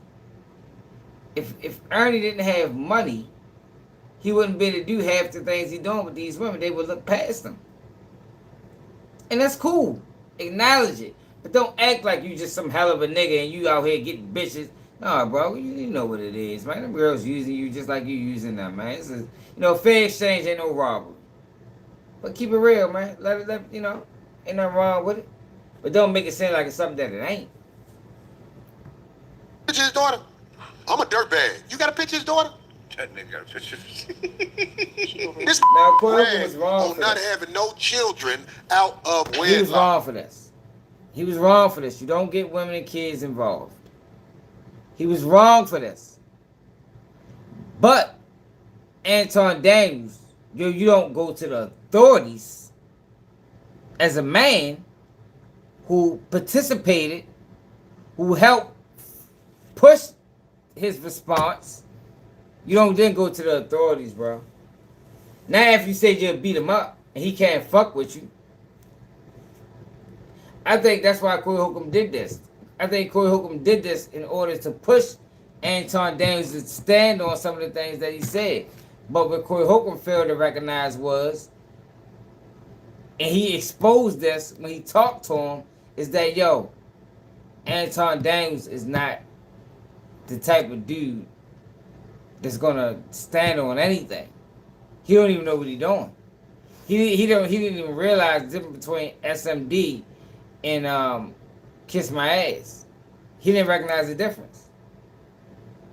He didn't recognize the difference between saying what you mean what you say, and saying it to a person's face and standing on it. He didn't understand the difference between that. So you know what you're dealing with. He allowed Anton Daniels to trick him. Damn!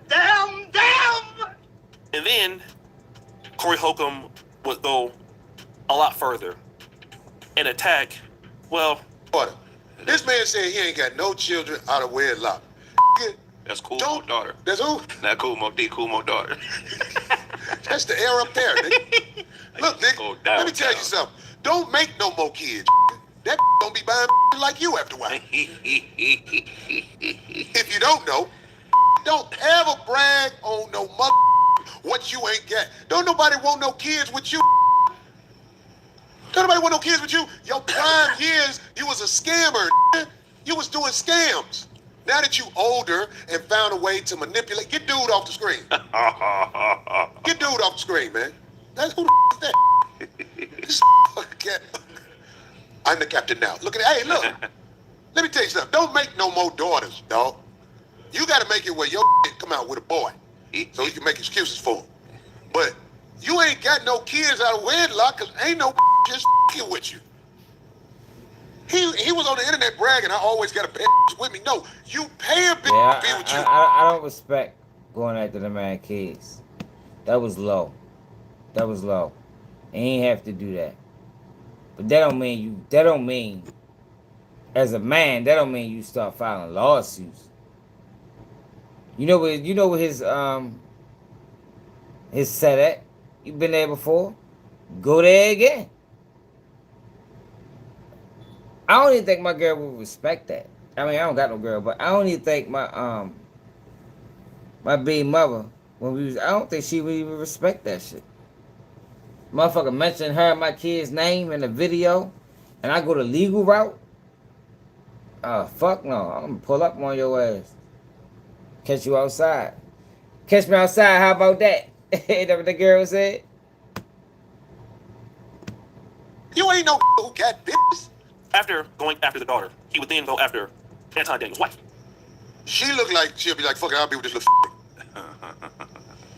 baby. You ain't got to be worried about that temper tantrums and all that shit like that. Come with a real. If y'all in Detroit, it's real in Detroit. God damn it, they could come pick you up at his house. He ain't gonna do shit. You with mark ass who's stressing you out because you saw it. I know you saw it, ma'am. When I said to your husband, I'm doing slow motion a little bit. Say I struck again. Let your whole family down and out. Y'all done. You will never live that moment down where he got punked in front of the nation. You think you're supposed to fix it because you're married to him. Look, I ain't gonna lie. I can't put you out front with my top 5, but I'll find you a slot just because you his wife. Come with a real, you know you can't stay with that. His best years are over. What if you'd have had a boy? God damn, you'd have had a little slouchy little boy. You had a daughter. At least somebody smash you. Them nights when them other ain't answering the phone, they gonna call your daughter. Meanwhile, you be over here with me, goddamn. Now, for the sake of the daughter, we have blurred her face out. The wife, I didn't even want to show the clip. I've spoken to his wife before. Very nice family. Again, I don't agree with Anton Daniels ideologically, but his wife is very nice. Has always been very nice to me. I have no problem with her. She doesn't cause any troubles. She doesn't do anything to people. She's a very nice lady. She stays out of problems. With Corey Holcomb, this is, I would say, unfortunate. And the reason why it is unfortunate for me is because, yes, Anton Daniels did egg it on. And as Anton Daniels has said himself, when you respond, you can't decide how somebody is going to take it, all right? Now, when you're going around egging on, and continuing to egg it on, going on people's platforms to egg it on, yes, Anton is not going to come after nobody's family, okay? But who's to say that somebody wouldn't? I thought this wasn't a really good look for Corey Holcomb, and I like Corey Holcomb's show. I'm just giving my own opinion. I thought that Anton Daniels had so many gaps that Corey could deal with that he just didn't need to go there, especially because this young lady is not 18, right? The wife, still a little bit, I would do it. But again, that's somebody's wife, not somebody that's underage. And again, I think that, like I said, he might not think it's a bad look in this particular case. A 43G, you must be You must be new here, yo. Trump has to take over the countries that he's taking over, yo. He has to do it. Now he's not going to tell the world because you don't want the world. You don't want the world being stressed. You know, you don't want to. You don't want to scare the people. But yeah, we ready to go to war, man.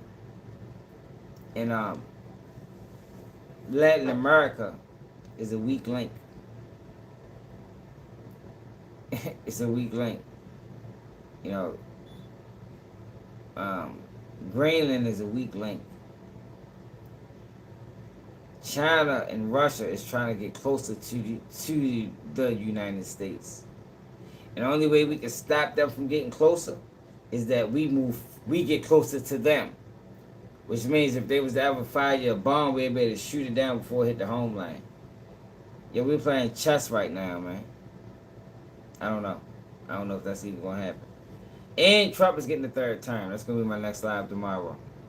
My live tomorrow is going to be Trump will get a third term in office. So let's get back to Anton Daniels. Going after the daughter who was 16 or 17, however old she is, valid, right? I got to call it like I see it. However, I am going to say this. I supported both of these men. I have a lot of 5150 merch. You guys see that on my channel. I love the silly ass shirts that Corey be making. But I got to talk about a conversation I had with Anton some time back. I called Anton Daniels about 3 years ago. I was actually in Kenya. It was around the same time that Sinful the P passed away. And Anton Daniels was, you know, he's on his way up. He wasn't as big as me at the time. I mean, obviously he is now. And I noticed that Anton Daniels was being very opulent with, you know, some of his earnings, showing when he goes on business class. He was trying to couple that with being very polarizing. And that's what Anton Daniels has done to really spike up his subscribership, is being polarizing and being controversial, saying things that, in my opinion, offend certain groups, and it hurts people. And the reality is that I told him that, hey, listen, man, you know, you're getting bigger. People know you. Yes, it is going to bring you, you know, a lot of fame. But when you're on, you know, going on these flights, you're going on business class, you're showing the world what you have. It's just going to make people hate you. And as a content creator, you can just stick to what the content is and leave everything else alone. Now, I'm not going to say that Corey Holcomb was perfect in the first show, but at the same time, what I will say is this, that Anton Daniels' behavior has made people hate him. And of course, it's fine to be hated when people are just coming after you. That's different when somebody starts to come after somebody in your family, when somebody starts to come after people that you love. And as content creators, we sometimes don't care about the people that our content may hurt.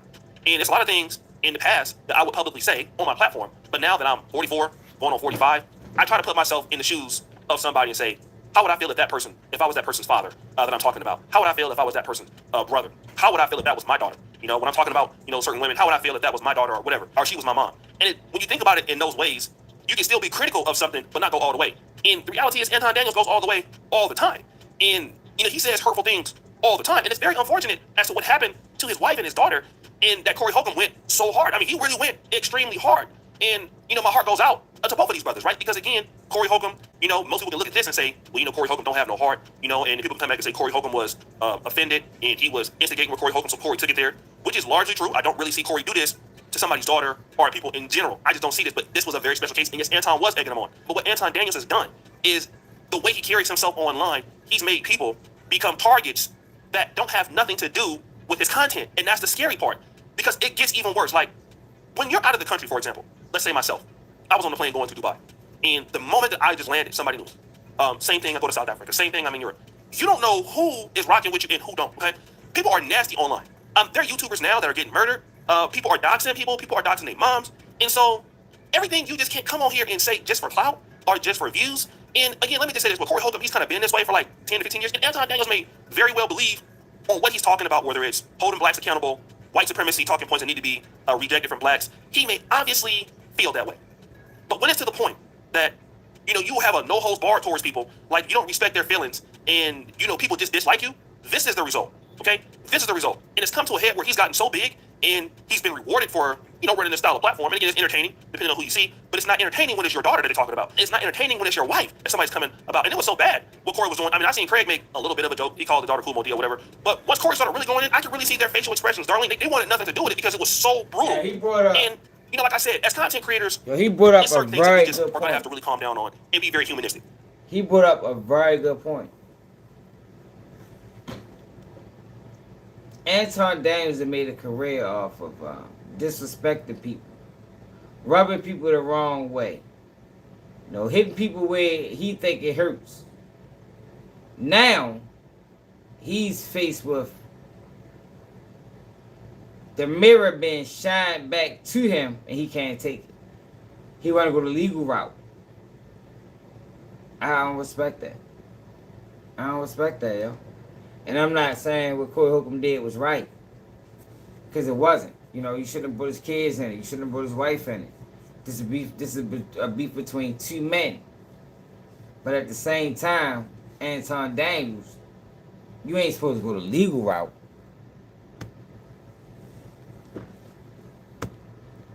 Especially when you got people in your life that you love. Especially when you go around saying that you're Anton Daniels and you're married and you show your wife. You brag on your daughter. You do this. You're very public with your family.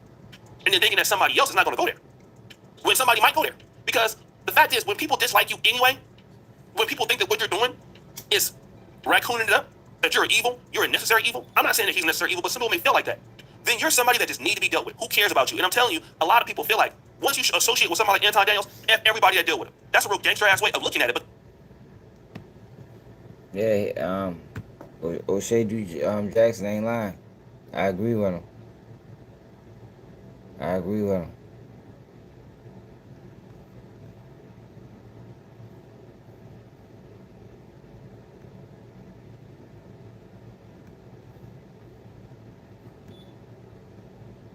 Is this it? I'm trying to get what he said. He's trying to go a legal route. when somebody starts to come after people that you love, and as content creators, we sometimes don't care about the people that our content may hurt. And there's a lot of things in the past that I would publicly say on my platform. Now, for the sake of this is, I would say, unfortunate, and the reason why it is unfortunate for me is because, yes, Anton Daniels did egg it on in Black America, and this is exactly what Corey Holcomb equals. In this show, he refused to call Anton Daniels Anton. He called him with his content, and again, let me just say this: with Corey Holcomb, he's kind of been this way for like. Hold on. I'm trying to find a video where Anton Daniels said he's gonna go the legal route on him. And if you just came in, yo, Lil Tim is a rat. He snitched on Vlad and sent paperwork. That what I know about her, and like I said, He's a rat. When Corey Holcomb displayed her on his show, the daughter obviously found out about it. It was obviously, and Anton Daniels has officially responded to what happened. My focus right now is trying to figure out the psychological damage, impact, and trauma that has been done to my daughter.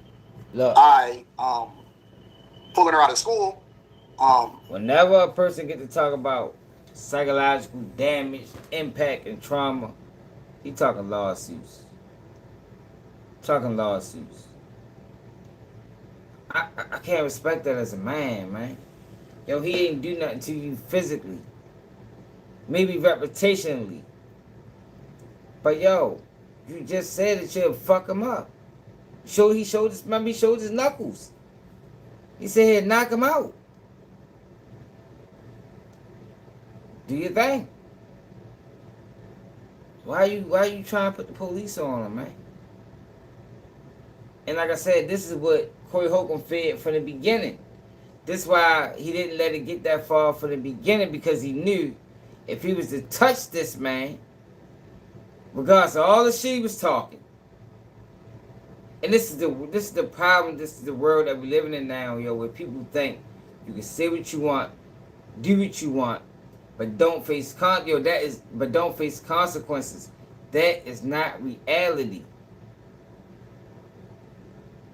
Like they say, freedom of speech, not freedom of consequence. Yo, you can't say what you want, do what you want, and then when somebody react and give you what you want, now you don't want it no more. Now you want something else. No, I can't respect that, man. He over this bitch lying. Like his daughter was just so distraught.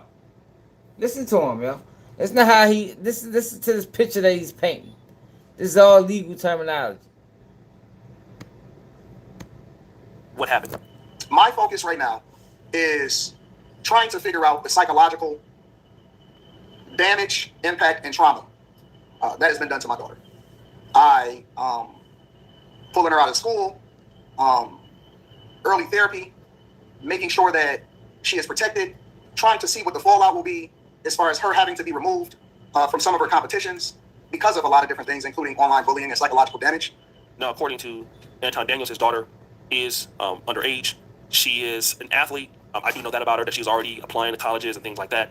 And so what happened was when Corey Holcomb displayed her on his show, the daughter obviously found out about it. It was obviously hurt about it, according to Anton Daniels. I don't think he has any reason to lie about that. And so the daughter was breaking down. The daughter probably doesn't even know anything about like what's going on. See, this is what I'm saying. This is his plan the whole time. Corey Holcomb let that boy trick him. They shouldn't have never been in the same room. Ever. They ain't the same type of people. And I ain't no fan of Corey Holcomb. I think he a fuck boy too. You feel me? But just, on a different level. I think Anton Daniels is a sellout. I think Corey Holcomb is an antagonist. I think Corey Holcomb. I just don't like what he does to Just Hilarious. As a man, I just don't agree with disrespecting a black woman online for years. I don't know. It just don't sit well with me. I don't understand it. I don't respect it. Like, it's women that go after women. It's women that got platforms. It's like if you beef with women. As a man, if you beef with women on platforms, what the fuck the women supposed to do? What they're supposed to talk about. It's hella women that don't like Just Hilarious. Let them disrespect it and do what they do. As a man, why the fuck is you doing? That's my issue with Corey Holcomb. I think that shit goofy. But you got two men, Corey Holcomb and Anton Daniels, who having a dispute. They got into it on Corey Holcomb platform. Corey Holcomb ain't speak about it for damn near 2 weeks. Anton Daniels went on platform, and talk to anybody that would listen about his issues and what he would have done to Corey Holcomb. The minute Corey Holcomb responds and he takes it too far, you want to put the police on him. I think that was his plan from the beginning.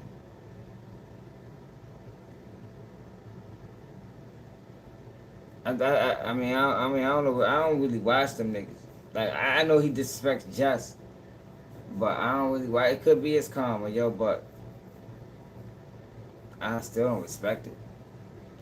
He probably done things to deserve it, but goddamn, bro, like you just say you the fucked him up. You told him to step outside.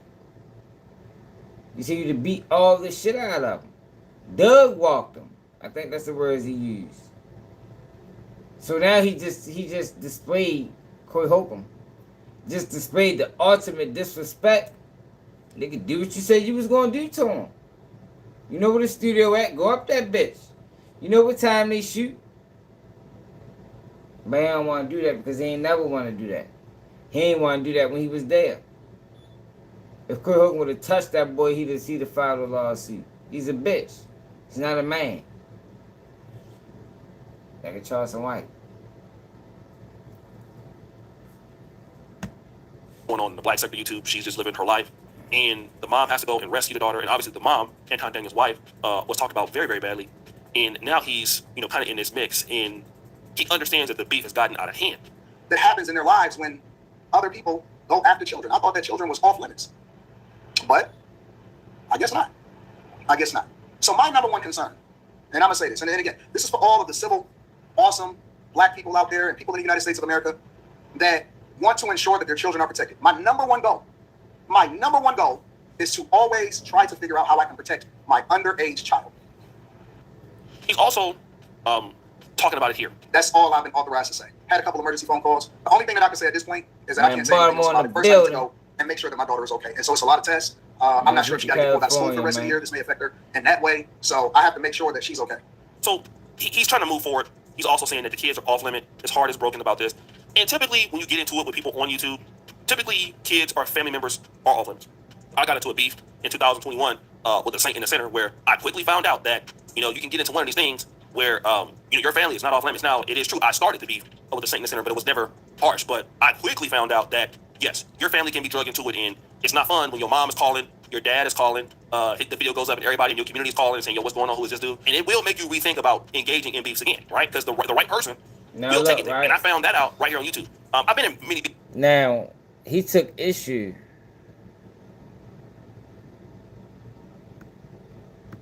Is that now Anton Daniels himself has spoken he took issue with Corey Holcomb speaking on his child. But he just spoke on children too.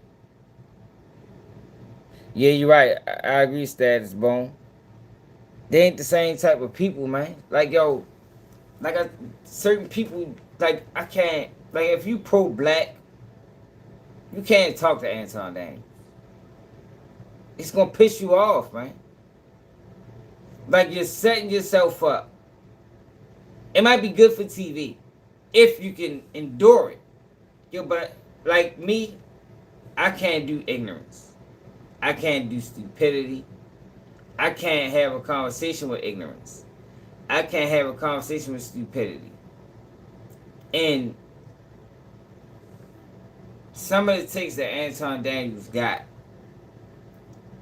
in a conversation with me, I wouldn't be able to take it. I know I wouldn't. So I wouldn't put myself in a situation to have to put hands on him because I know that's what it's going to lead to. Corey Holcomb should have never done that interview with y'all. Ever. The man's a fucking cornball. It's a cornball. He says, all he does is disrespects his own people. Like, we can't have no conversation, man. There's no way. It was a setup. There's no way we can have a conversation. There's no way, yo. It's going to turn physical. It's going to turn physical.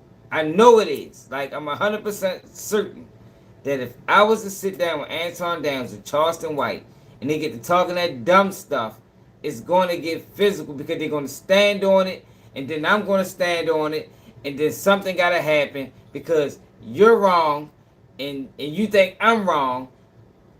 It's just going bad. It's going bad. Before, right? Like, on his own podcast to some women about their kids. Well, listen. Right. That's what it was at. That's the word of the day.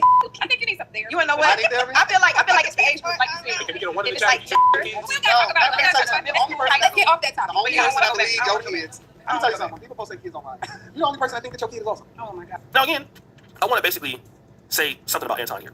He's not really saying F them kids like that. You know, he's not talking about anybody's kids in particular. He's just saying that, listen, you know, nobody really cares about the kids. And actually, he goes into more detail here. Oh my god. This is real talk. Let me give y'all a reality check, right? When you post your kids online, nobody gives a about your kids but you. Like, there may be people. Wow. There may be people that like your posts, but we don't give a about your kids. Woo! When people are scrolling on Facebook, they're not really concerned about them kids because those kids are only important to you. The issue is that Anton is not being as blatant as Corey Holcomb was with him. He's just trying to prove a point. Only people who really care about those kids are you.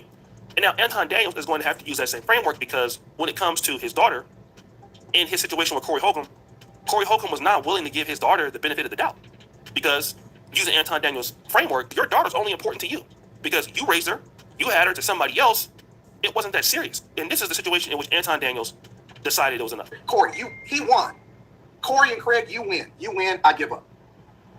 I have to figure out what collateral damage happened after that. You guys win. I got to figure out how to pick up the pieces. Family is in shambles. Daughter is in shambles. Literally having my wife take her over to get evaluated and figure it out because crying inside of the principal's office trying to figure out what to do. So he's saying, Craig, like, listen, Corey, you guys won. I got to pick up the pieces. My daughter's in shambles. I believe it, man. My heart goes out, you know, to all the brothers in this, man. Like, I love Corey Holcomb's 5150 show. I had a relationship in which, you know, I saw Anton Daniels coming up. I saw him pass me up. I saw, you know, him doing some great things for himself after trying YouTube and finally being successful. I've talked to his wife before. I'm really proud of his daughter and what she's doing. That what I know about her. And, you know, like I said, I was going to go to Detroit one day, hang out with him and everything like that. Like, I'm really, really, you know, happy that him and his wife still together and all that. Right. Corey Holcomb set himself up. I agree. He set himself up for this.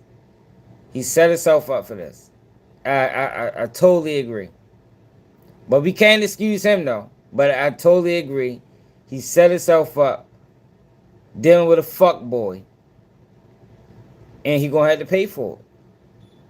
And he can't blame nobody but himself.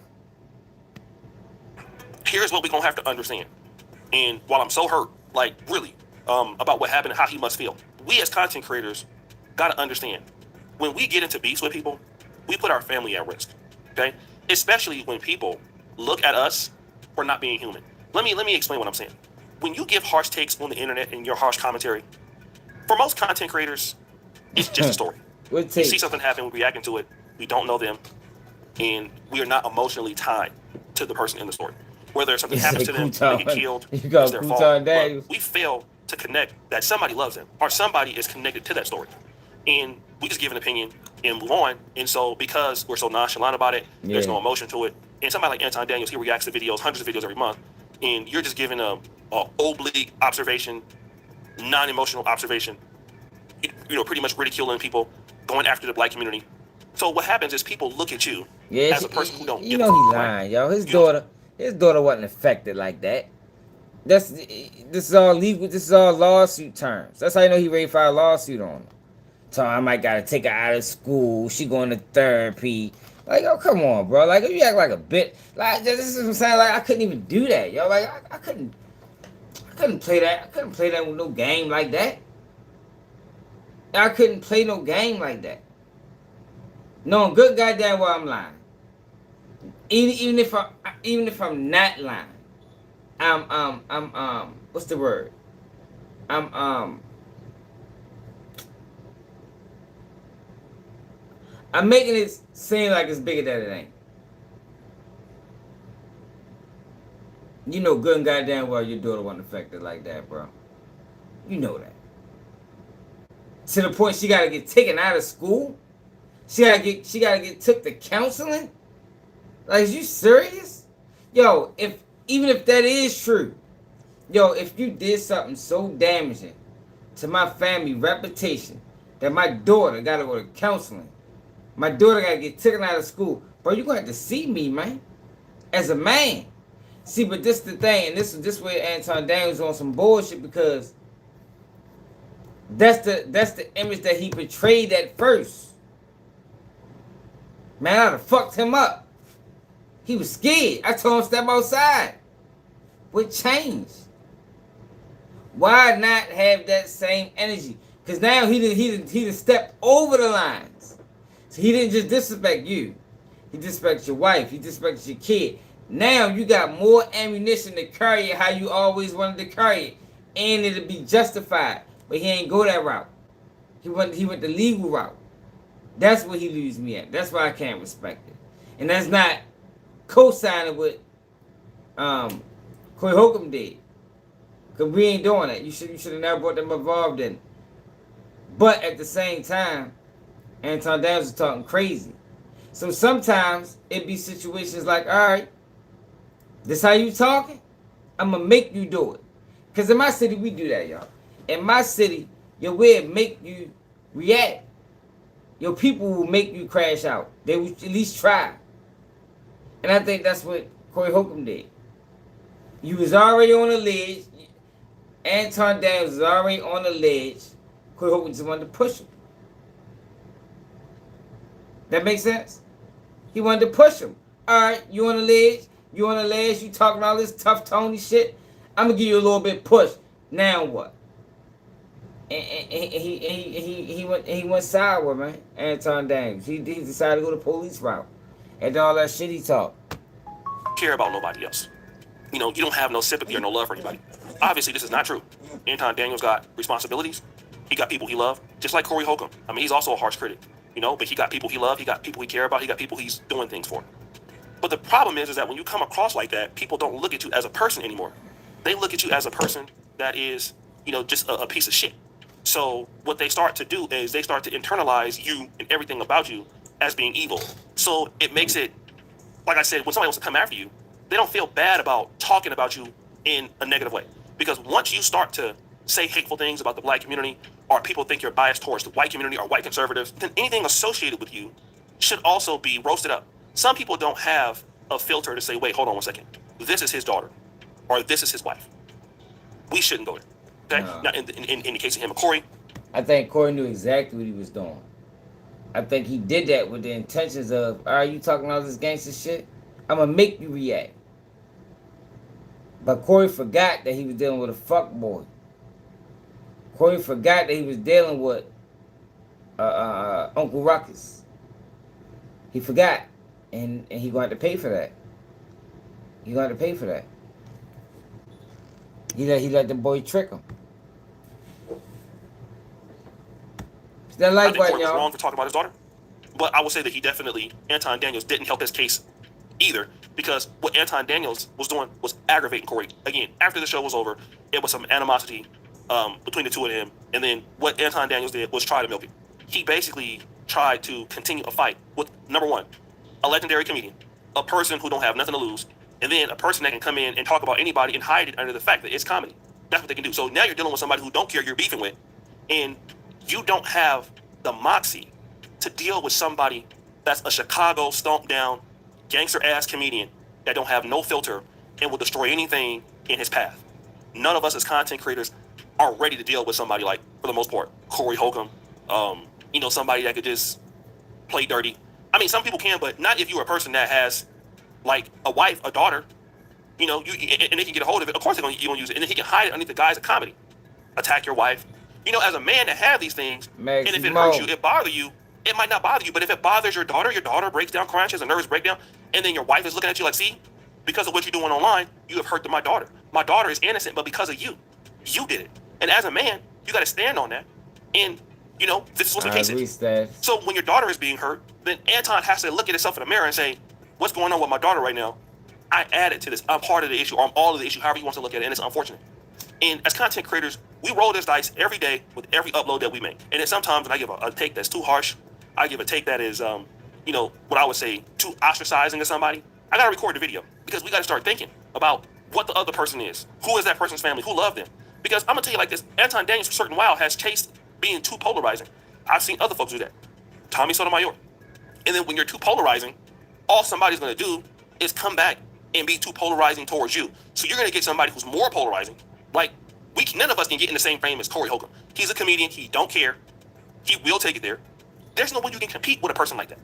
There's no way. If it go down, you can't go toe-to-toe with somebody like that. Because you can't really talk about him in a way that will roast him or make him feel bad because he just don't care. But if you have a daughter, you have a wife. That's a fact. And he's going to come and hit you there, and that hurts. But again, this is what happens when you're polarizing to everybody on the internet, and now it's your turn. And I feel for Anton. I really feel bad for what happened to him. But I hope that we all as content creators learn a lesson that if being polarizing just to get a YouTube check or to grow in the community is chasing the bag, then the consequence of that is your daughter have a mental breakdown, your mom has a mental breakdown, or the money ain't worth it. I don't think his daughter had no mental breakdown. I think that nigga lying. Like a motherfucker. So look, yo, Lotto responded to 21 Funny though, Savage. I be like, so Fivio form, cause just go back to what we was talking about with DJ Academics and starting our beef. Somehow, some way, Lotto got into it. Fivio form shows receipts of Lotto saying he curved her in the studio. be cool. Like that's my friend. Like so I had told him on set at XXL before XXL, like before I had like this little hype that I got right now. I was trying to work with Fivio before, and my his A&R had set up a meeting.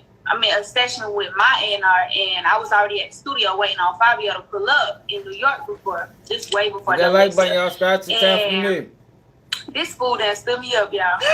Ooh, no, he didn't. No, he didn't. And they was like, Fivio said he gonna go pull up on TJ first, and then he come here.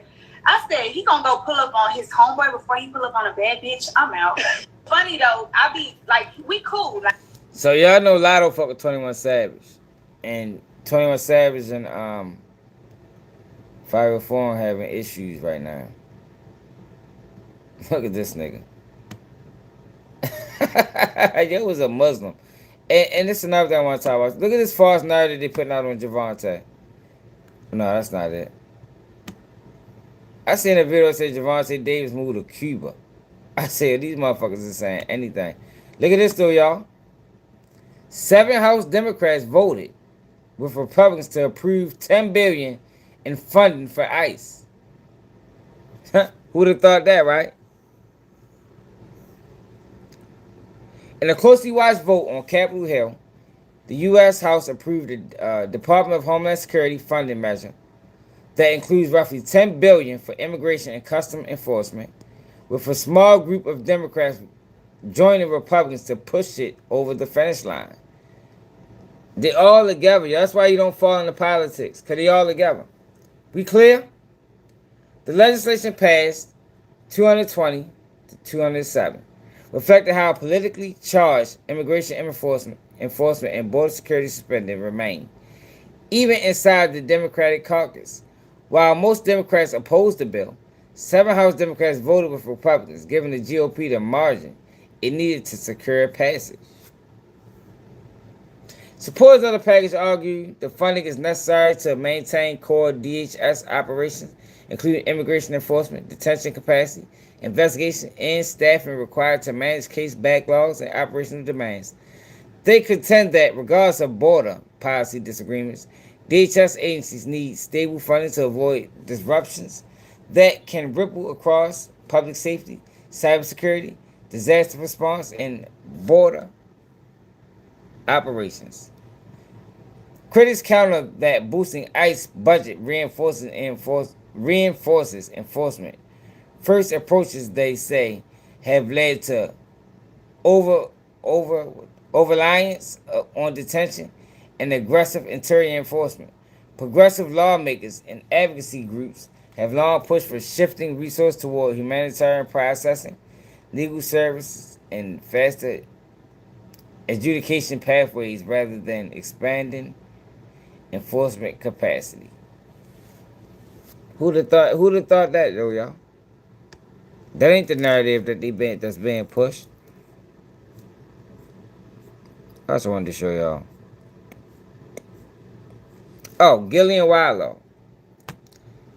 So this guy, y'all remember how I told y'all about Gillian Wallow? It ain't right. So this guy did a documentary on cheese.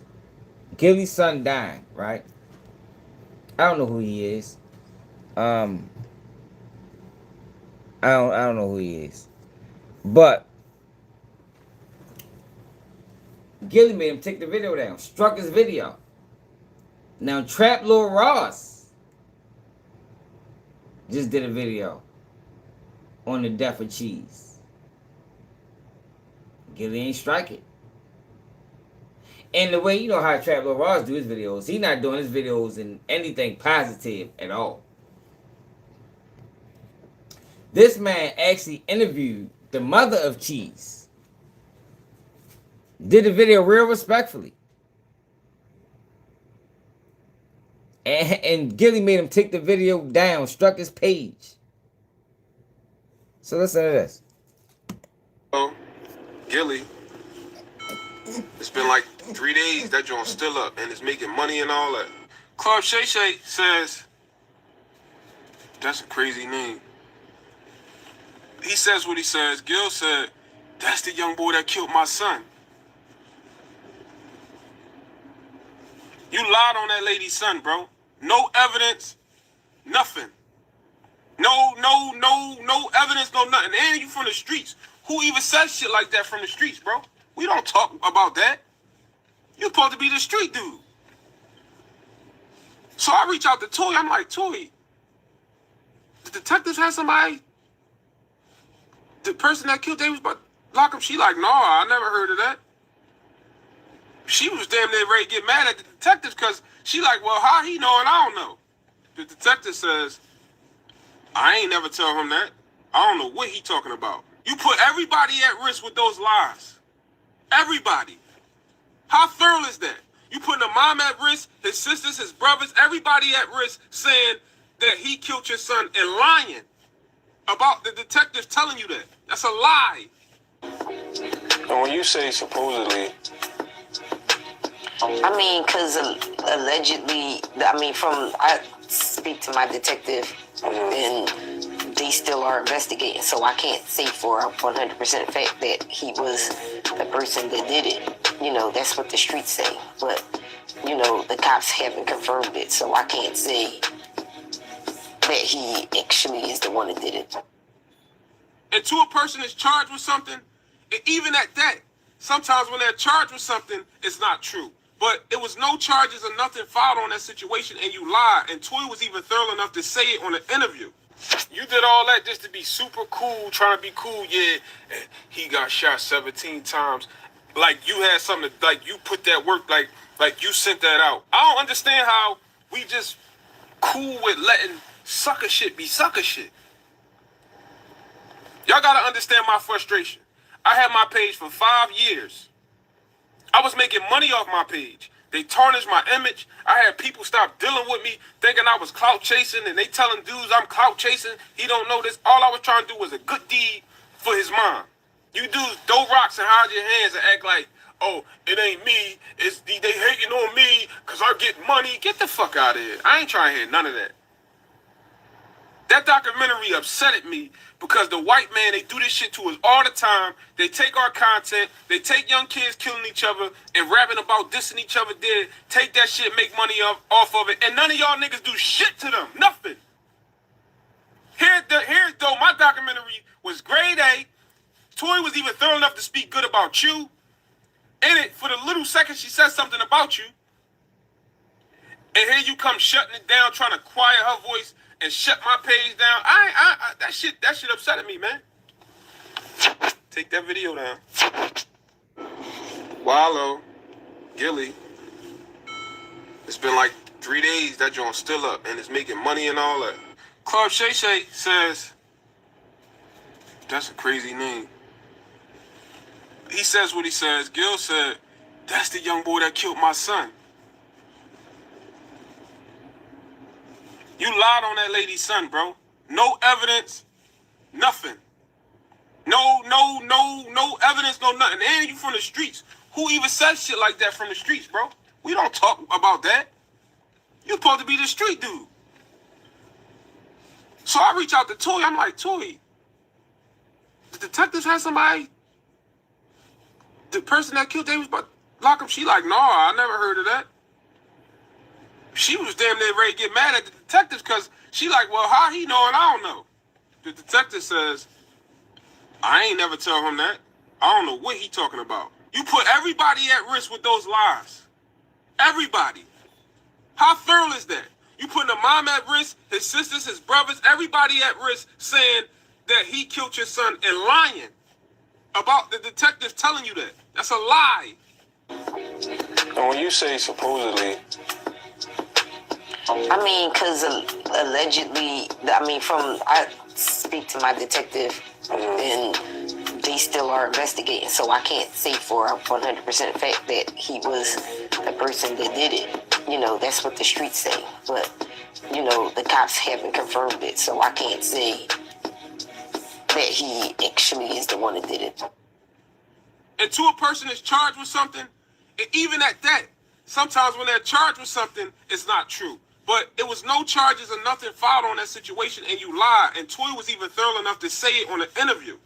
You did all that just to be super cool, trying to be cool. Yeah, he got shot 17 times. Like you had something, like you put that work, like you sent that out. I don't understand how we just cool with letting sucker shit be sucker shit. Y'all gotta understand my frustration. I had my page for 5 years.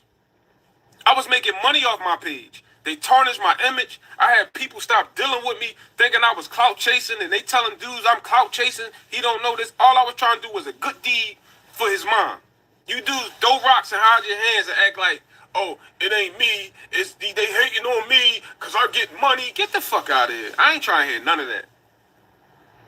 That documentary upset me because the white man, they do this shit to us all the time. They take our content, they take young kids killing each other and rapping about dissing each other dead, take that shit, make money off of it, and none of y'all niggas do shit to them. Nothing.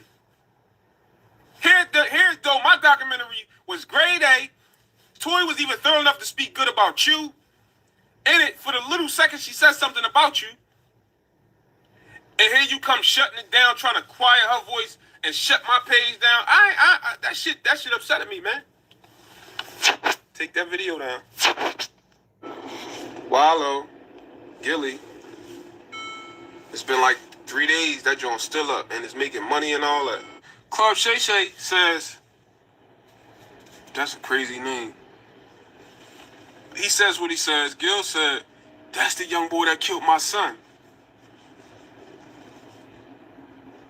You lied on that lady's son, bro. No evidence, nothing. No evidence, no nothing. And you from the streets. Who even says shit like that from the streets, bro? We don't talk about that. You're supposed to be the street dude. So I reach out to Toy. I'm like, Toy, the detectives had somebody, the person that killed Davis, but lock him. She like, no, I never heard of that.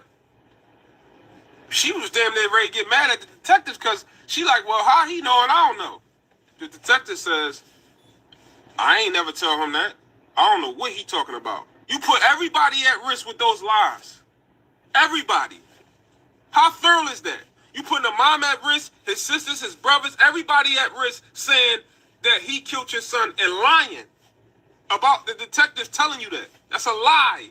And when you say supposedly, I mean, because allegedly, I speak to my detective, and they still are investigating, so I can't say for a 100% fact that he was the person that did it. You know, that's what the streets say. But, you know, the cops haven't confirmed it, so I can't say that he actually is the one that did it. Until a person is charged with something, and even at that, sometimes when they're charged with something, it's not true. But it was no charges or nothing filed on that situation, and you lied. And Toy was even thorough enough to say it on the interview. You did all that just to be super cool, trying to be cool. Yeah, he got shot 17 times. Like you had something, like you put that work, like you sent that out. I don't understand how we just cool with letting sucker shit be sucker shit. Y'all gotta understand my frustration. I had my page for 5 years. I was making money off my page. They tarnished my image. I had people stop dealing with me thinking I was clout chasing, and they telling dudes I'm clout chasing. He don't know this. All I was trying to do was a good deed for his mom. You dudes throw rocks and hide your hands and act like, oh, it ain't me. It's they hating on me because I get money. Get the fuck out of here. I ain't trying to hear none of that. That documentary upset me because the white man, they do this shit to us all the time. They take our content, they take young kids killing each other and rapping about dissing each other dead, take that shit, make money off of it, and none of y'all niggas do shit to them. Nothing. Here's though, my documentary was grade A. Toy was even thorough enough to speak good about you. In it, for the little second she said something about you. And here you come shutting it down, trying to quiet her voice and shut my page down. That shit upset me, man. Take that video down. Wallow, Gilly. It's been like 3 days, that joint's still up, and it's making money and all that. Club Shay Shay says, that's a crazy name. He says what he says. Gil said, that's the young boy that killed my son. You lied on that lady's son, bro. No evidence, nothing. No evidence, no nothing. And you from the streets. Who even says shit like that from the streets, bro? We don't talk about that. You're supposed to be the street dude. So I reach out to Toy. I'm like, Toy, the detectives had somebody, the person that killed Davis, but lock him. She like, no, I never heard of that. She was damn near ready to get mad at the detectives because she like, well, how he know and I don't know. The detective says, I ain't never tell him that. I don't know what he talking about. You put everybody at risk with those lies. Everybody. How thorough is that? You putting a mom at risk, his sisters, his brothers, everybody at risk saying that he killed your son and lying about the detective telling you that. That's a lie. and when you say supposedly, I mean, because allegedly, I speak to my detective, and they still are investigating, so I can't say for a 100% fact that he was the person that did it. You know, that's what the streets say. But, you know, the cops haven't confirmed it, so I can't say that he actually is the one that did it. Until a person is charged with something, and even at that, sometimes when they're charged with something, it's not true. But it was no charges or nothing filed on that situation, and you lied. And Toy was even thorough enough to say it on an interview. You did all that just to be super cool, trying to be cool. Yeah, he got shot 17 times. Like you had something, like you put that work, like you sent that out. I don't understand how we just cool with letting sucker shit be sucker shit. Y'all gotta understand my frustration. I had my page for 5 years. I was making money off my page. They tarnished my image. I had people stop dealing with me thinking I was clout chasing, and they telling dudes I'm clout chasing. He don't know this. All I was trying to do was a good deed for his mom. You dudes throw rocks and hide your hands and act like, oh, it ain't me. It's they hating on me because I get money. Get the fuck out of here. I ain't trying to hear none of that. That documentary upsetted me because the white man, they do this shit to us all the time. They take our content, they take young kids killing each other and rapping about dissing each other dead, take that shit, make money off of it, and none of y'all niggas do shit to them. Nothing. Here's though, my documentary was grade A. Toy was even thorough enough to speak good about you. In it, for the little second she said something about you. And here you come shutting it down, trying to quiet her voice and shut my page down. That shit upsetted me, man. Take that video down. Wallow, Gilly. It's been like 3 days, that joint's still up, and it's making money and all that. Club Shay Shay says, that's a crazy name. He says what he says. Gil said, that's the young boy that killed my son. You lied on that lady's son, bro. No evidence, nothing. No evidence, no nothing. And you from the streets. Who even says shit like that from the streets, bro? We don't talk about that. You supposed to be the street dude. So I reach out to Toy. I'm like, Toy, the detectives had somebody, the person that killed Davis, but lock him. She like, no, I never heard of that. She was damn near ready to get mad at the detectives because she like, well, how he know and I don't know. The detective says, I ain't never tell him that. I don't know what he talking about. You put everybody at risk with those lies. Everybody. How thorough is that? You putting the mom at risk, his sisters, his brothers, everybody at risk saying that he killed your son and lying about the detectives telling you that. That's a lie.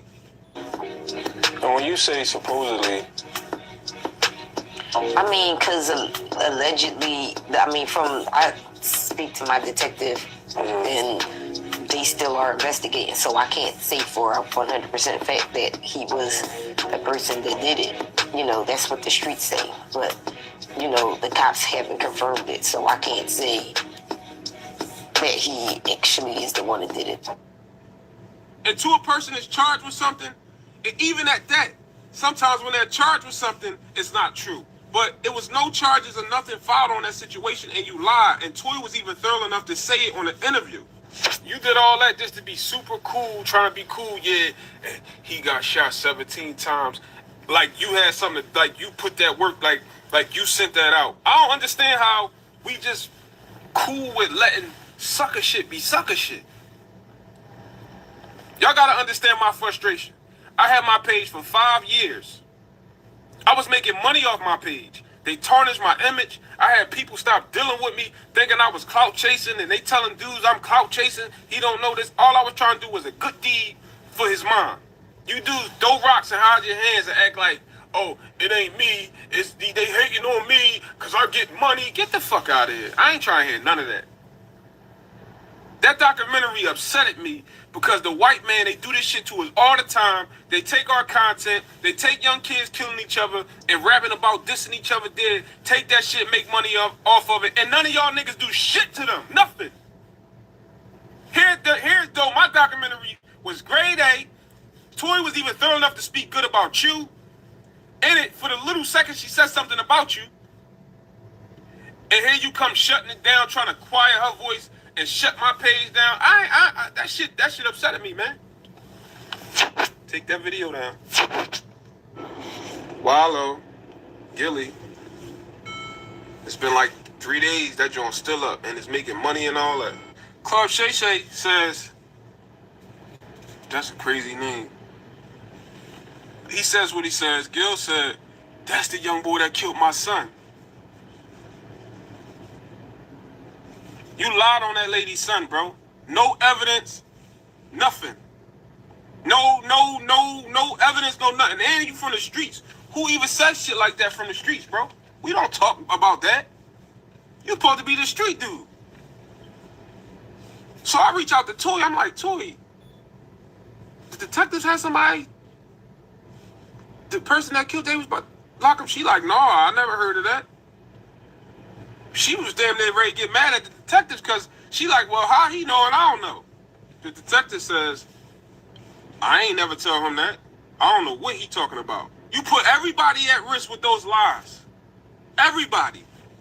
How thorough is that? You putting the mom at risk, his sisters, his brothers, everybody at risk saying that he killed your son and lying about the detective telling you that. That's a lie.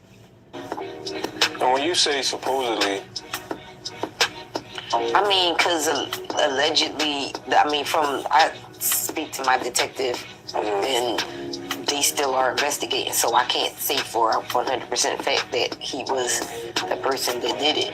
You know, that's what the streets say, but, you know, the cops haven't confirmed it, so I can't say that he actually is the one that did it. Until a person is charged with something, and even at that, sometimes when they're charged with something, it's not true. But it was no charges or nothing filed on that situation, and you lied. And Toy was even thorough enough to say it on the interview. You did all that just to be super cool, trying to be cool. Yeah, he got shot 17 times.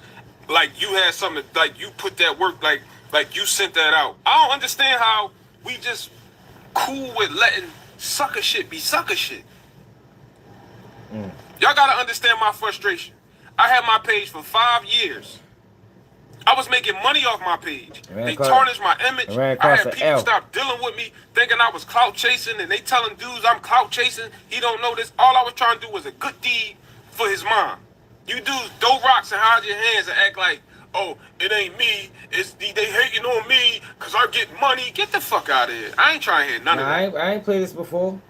That documentary upset me because the white man, they do this shit to us all the time. They take our content, they take young kids killing each other and rapping about dissing each other dead. Take that shit, make money off of it, and none of y'all niggas do shit to them. Nothing. Here's Trap Lil Ross did a documentary.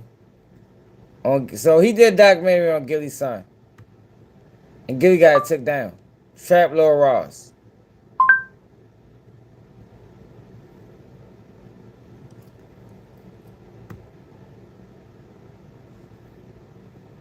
His issue with Gilly and them is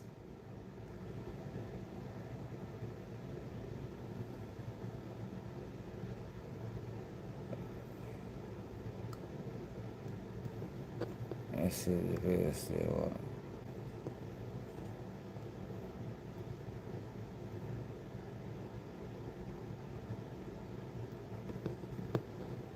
He been posting on that Clips page.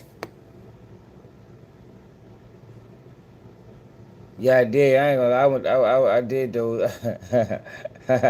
I did go out for a minute. I ain't gonna lie. I definitely went out for a minute, yo. My bad, yo.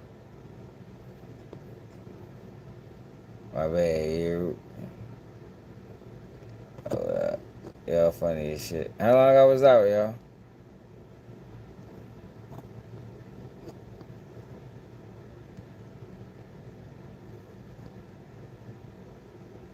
Check this page.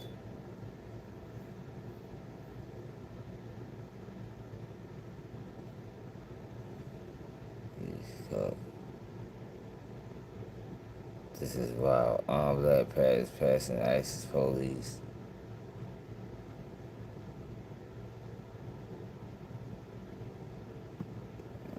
Well, he must have took it down. Was grade A. Toy was even thorough enough to speak good about you. 20, 15, 20 and for the little second she said something about you. And here you come shutting it down, trying to quiet her voice and shut my page down. That shit upset me, man. Take that video down. Wallow. Gilly. Yeah, so he on their heels, and I don't blame him, man. It looked like Trapper Ross took the page down. I mean, took the video down.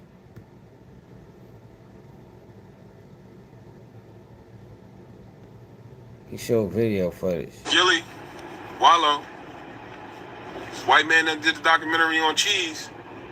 I don't like it. He exploiting them, but I know y'all ready to take his page. I know y'all gonna get him. I got faith in y'all. I don't expect y'all to bootlick the white man because y'all done took mines down when the black man did it. And mines was good. Mines was giving his mom a voice. Mines was making him look good, painting him in a good light. That one that the white man got up, is they just exploiting him. I know y'all gonna take his stuff down. I'm waiting.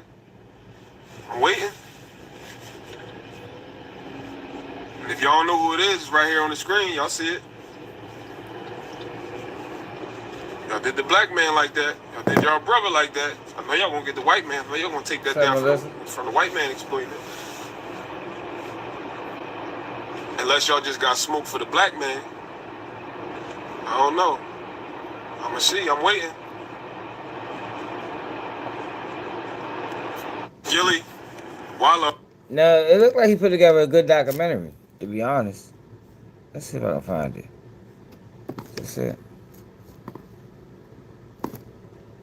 I seen you put a post up. There you go. You talking about my most recent post? It's a good documentary. That post about Devin and Your recent post. Yeah, Did anybody no, see this your before you recent got took post. down? Why you put that post up?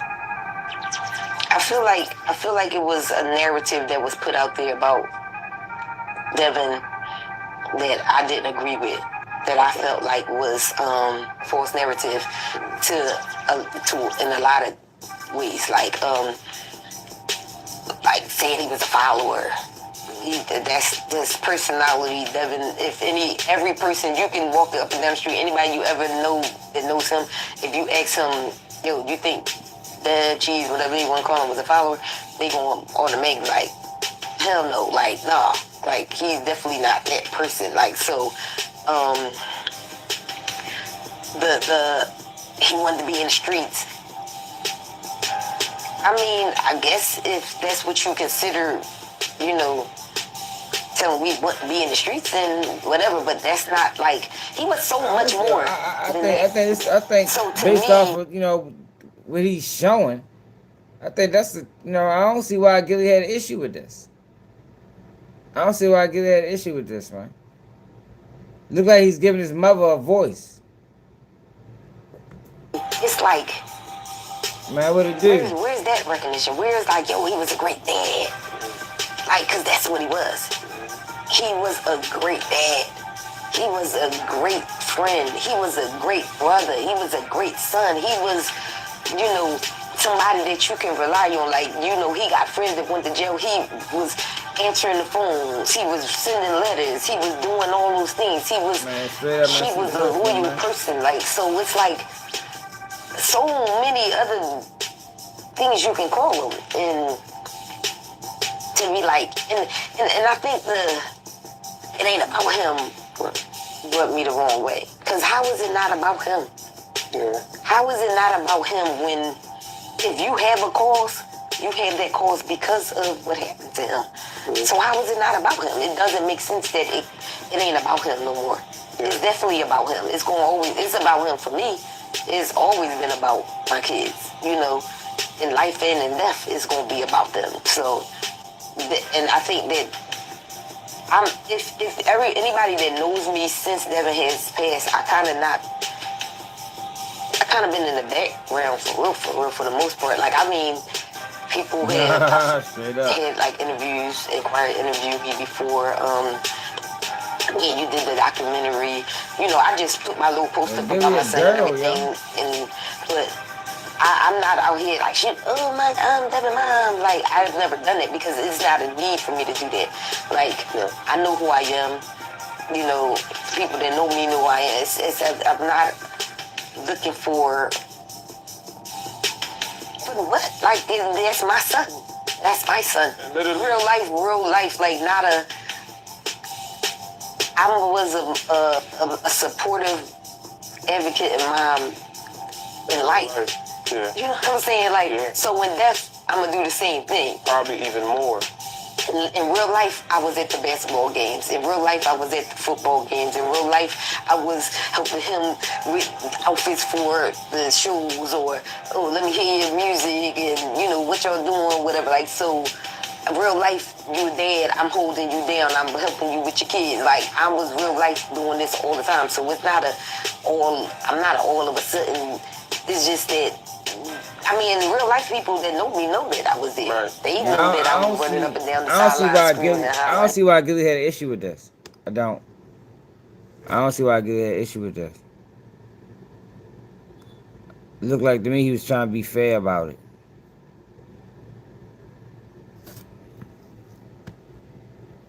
Got shot in Alany, somewhere around on Alany. I forgot the damn Masher and Alany around there. It happened at Masher Street and Nitro Avenue at 8:30 last night. 25-year-old Devin Spady, also known as rap artist Young Cheese, was shot in the back and died at the hospital. And he was, and that's it. So in my head, and it like literally probably had just happened not that long ago, maybe 30 minutes, I guess. So I just like hurried up, jumped up, grabbed my clothes, and you had the baby at the time? Yeah, the baby was still here. So my daughter was here, Brooklyn was here, Lily was here, Chase was here. I jumped in the car. The guy I was in a relationship was here. Boys got different fathers, got different mothers. I just jumped in the car. And I shouldn't have probably drove because I was fucking crazy, but I was just on my adrenaline. It was just going. I just drove straight to Einstein because I was like, he's probably not at that location anymore. They probably took him to Einstein. So when I got there, Fortnum we probably got there around the same time. It's crazy because so many people was there. Like, we went in and they didn't tell us what was going on right away. It was like three people got shot. And we was like trying to like get information. So they was like, oh, can we see the ID and all this? Like, I guess, I don't know, that's supposed to be protocol or whatever. So I was just like, easy money. It was like rumors saying that one person passed, three people got shot, but one of them passed. And I was praying. Oh my God, I was praying. I feel bad because I used to be thinking like, I knew somebody was going to have lost their child. I didn't know. I was just praying it wasn't me. And I was like, please God, don't let it be my son. But I knew it was going to be somebody's son. And I wasn't going to cry in this video. It's okay. It's okay. It's okay. And I asked the lady, I told the doctor, I said, my son got my name on his arm. Tyra. And then she came back, and that's when they told us that he didn't make it. Top 10 in the city. You gonna get me caught up. Top 10 in the city. I ain't gonna post the top 10 in the city. Who is it? My fucking son. Fuck out of here. Who is it? Auntie. Who is it? Your nephew? Got shot in. Cheese wanted to be down, man. He ain't had no business out there like that. But I get it. He probably was from there, you know. He was around Gilly before Gilly had money. I hear my brother like over talking on the phone about some shit he had going on. And I was kind of scared. Like, it sounded serious. I never. That was a tragic situation. That was tragic. But look, it looked like Trap Lil Ross took the video down, because I don't see it on none of his pages. Unless he got another page. And on this page, the smaller page he got. So he did take it down.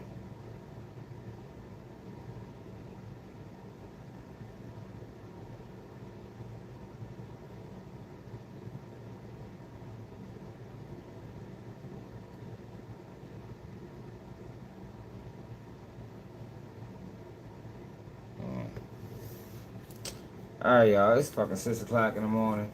I had no clue this is damn late. Hope everybody prepared for the snowstorm. Get everything you need. I gotta go out tomorrow, get some batteries. I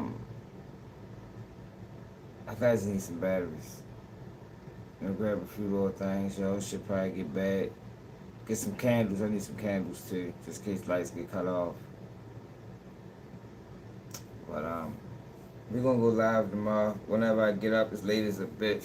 I did not know it was this late. As late as a motherfucker, 6 o'clock in the morning, yo. We probably don't get up about 12, 11. We're gonna try to go live by 1, 2. I think the whole eastern coast, east getting hit. Like the northeast, I think all of us getting hit. I'm in Pittsburgh, and I think we getting hit bad too. But we ain't supposed to get hit. It ain't supposed to get us till Saturday night into Sunday, if I ain't mistaken. But you never know. They get that shit wrong all the time. But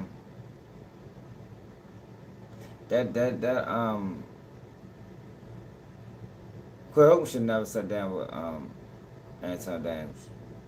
Never. That was a bad move. And he paying for it.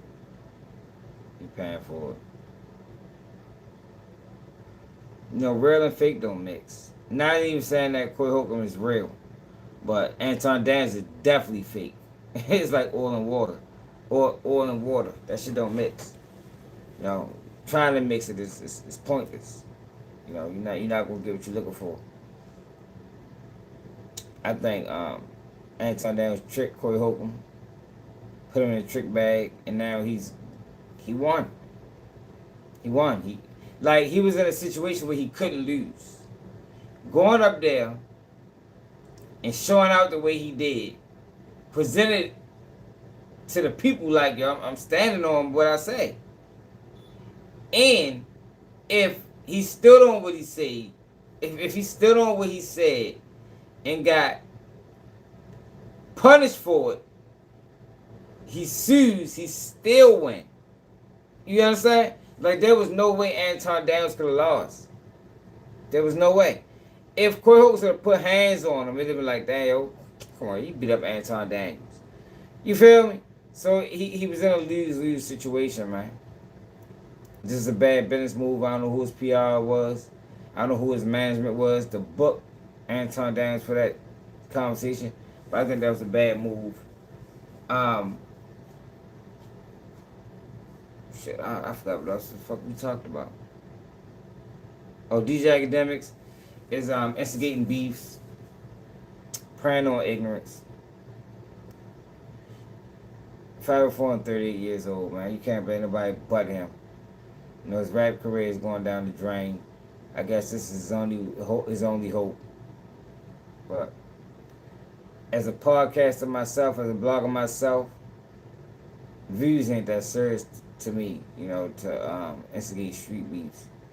Ain't that serious. Because DJ Academics is not only instigating beefs, he's posting it on his Instagram. So he asking these police ass questions, getting a response, and then posting it on his Instagram. You understand what I'm saying? So it's like, yo, you are definitely instigating. At that point, it's not just content. It ain't like you ask these questions and letting the internet deal with it. No, you ask these questions and posting the backlash on your Instagram. That's dirty work. But yo, make sure you hit that like button. Make sure you subscribe to the channel if you're new. Make sure you hit the hype button. Make sure you follow me on Instagram, TikTok, basically Instagram, TikTok, YouTube. It's another day, KBG News, and I'm out.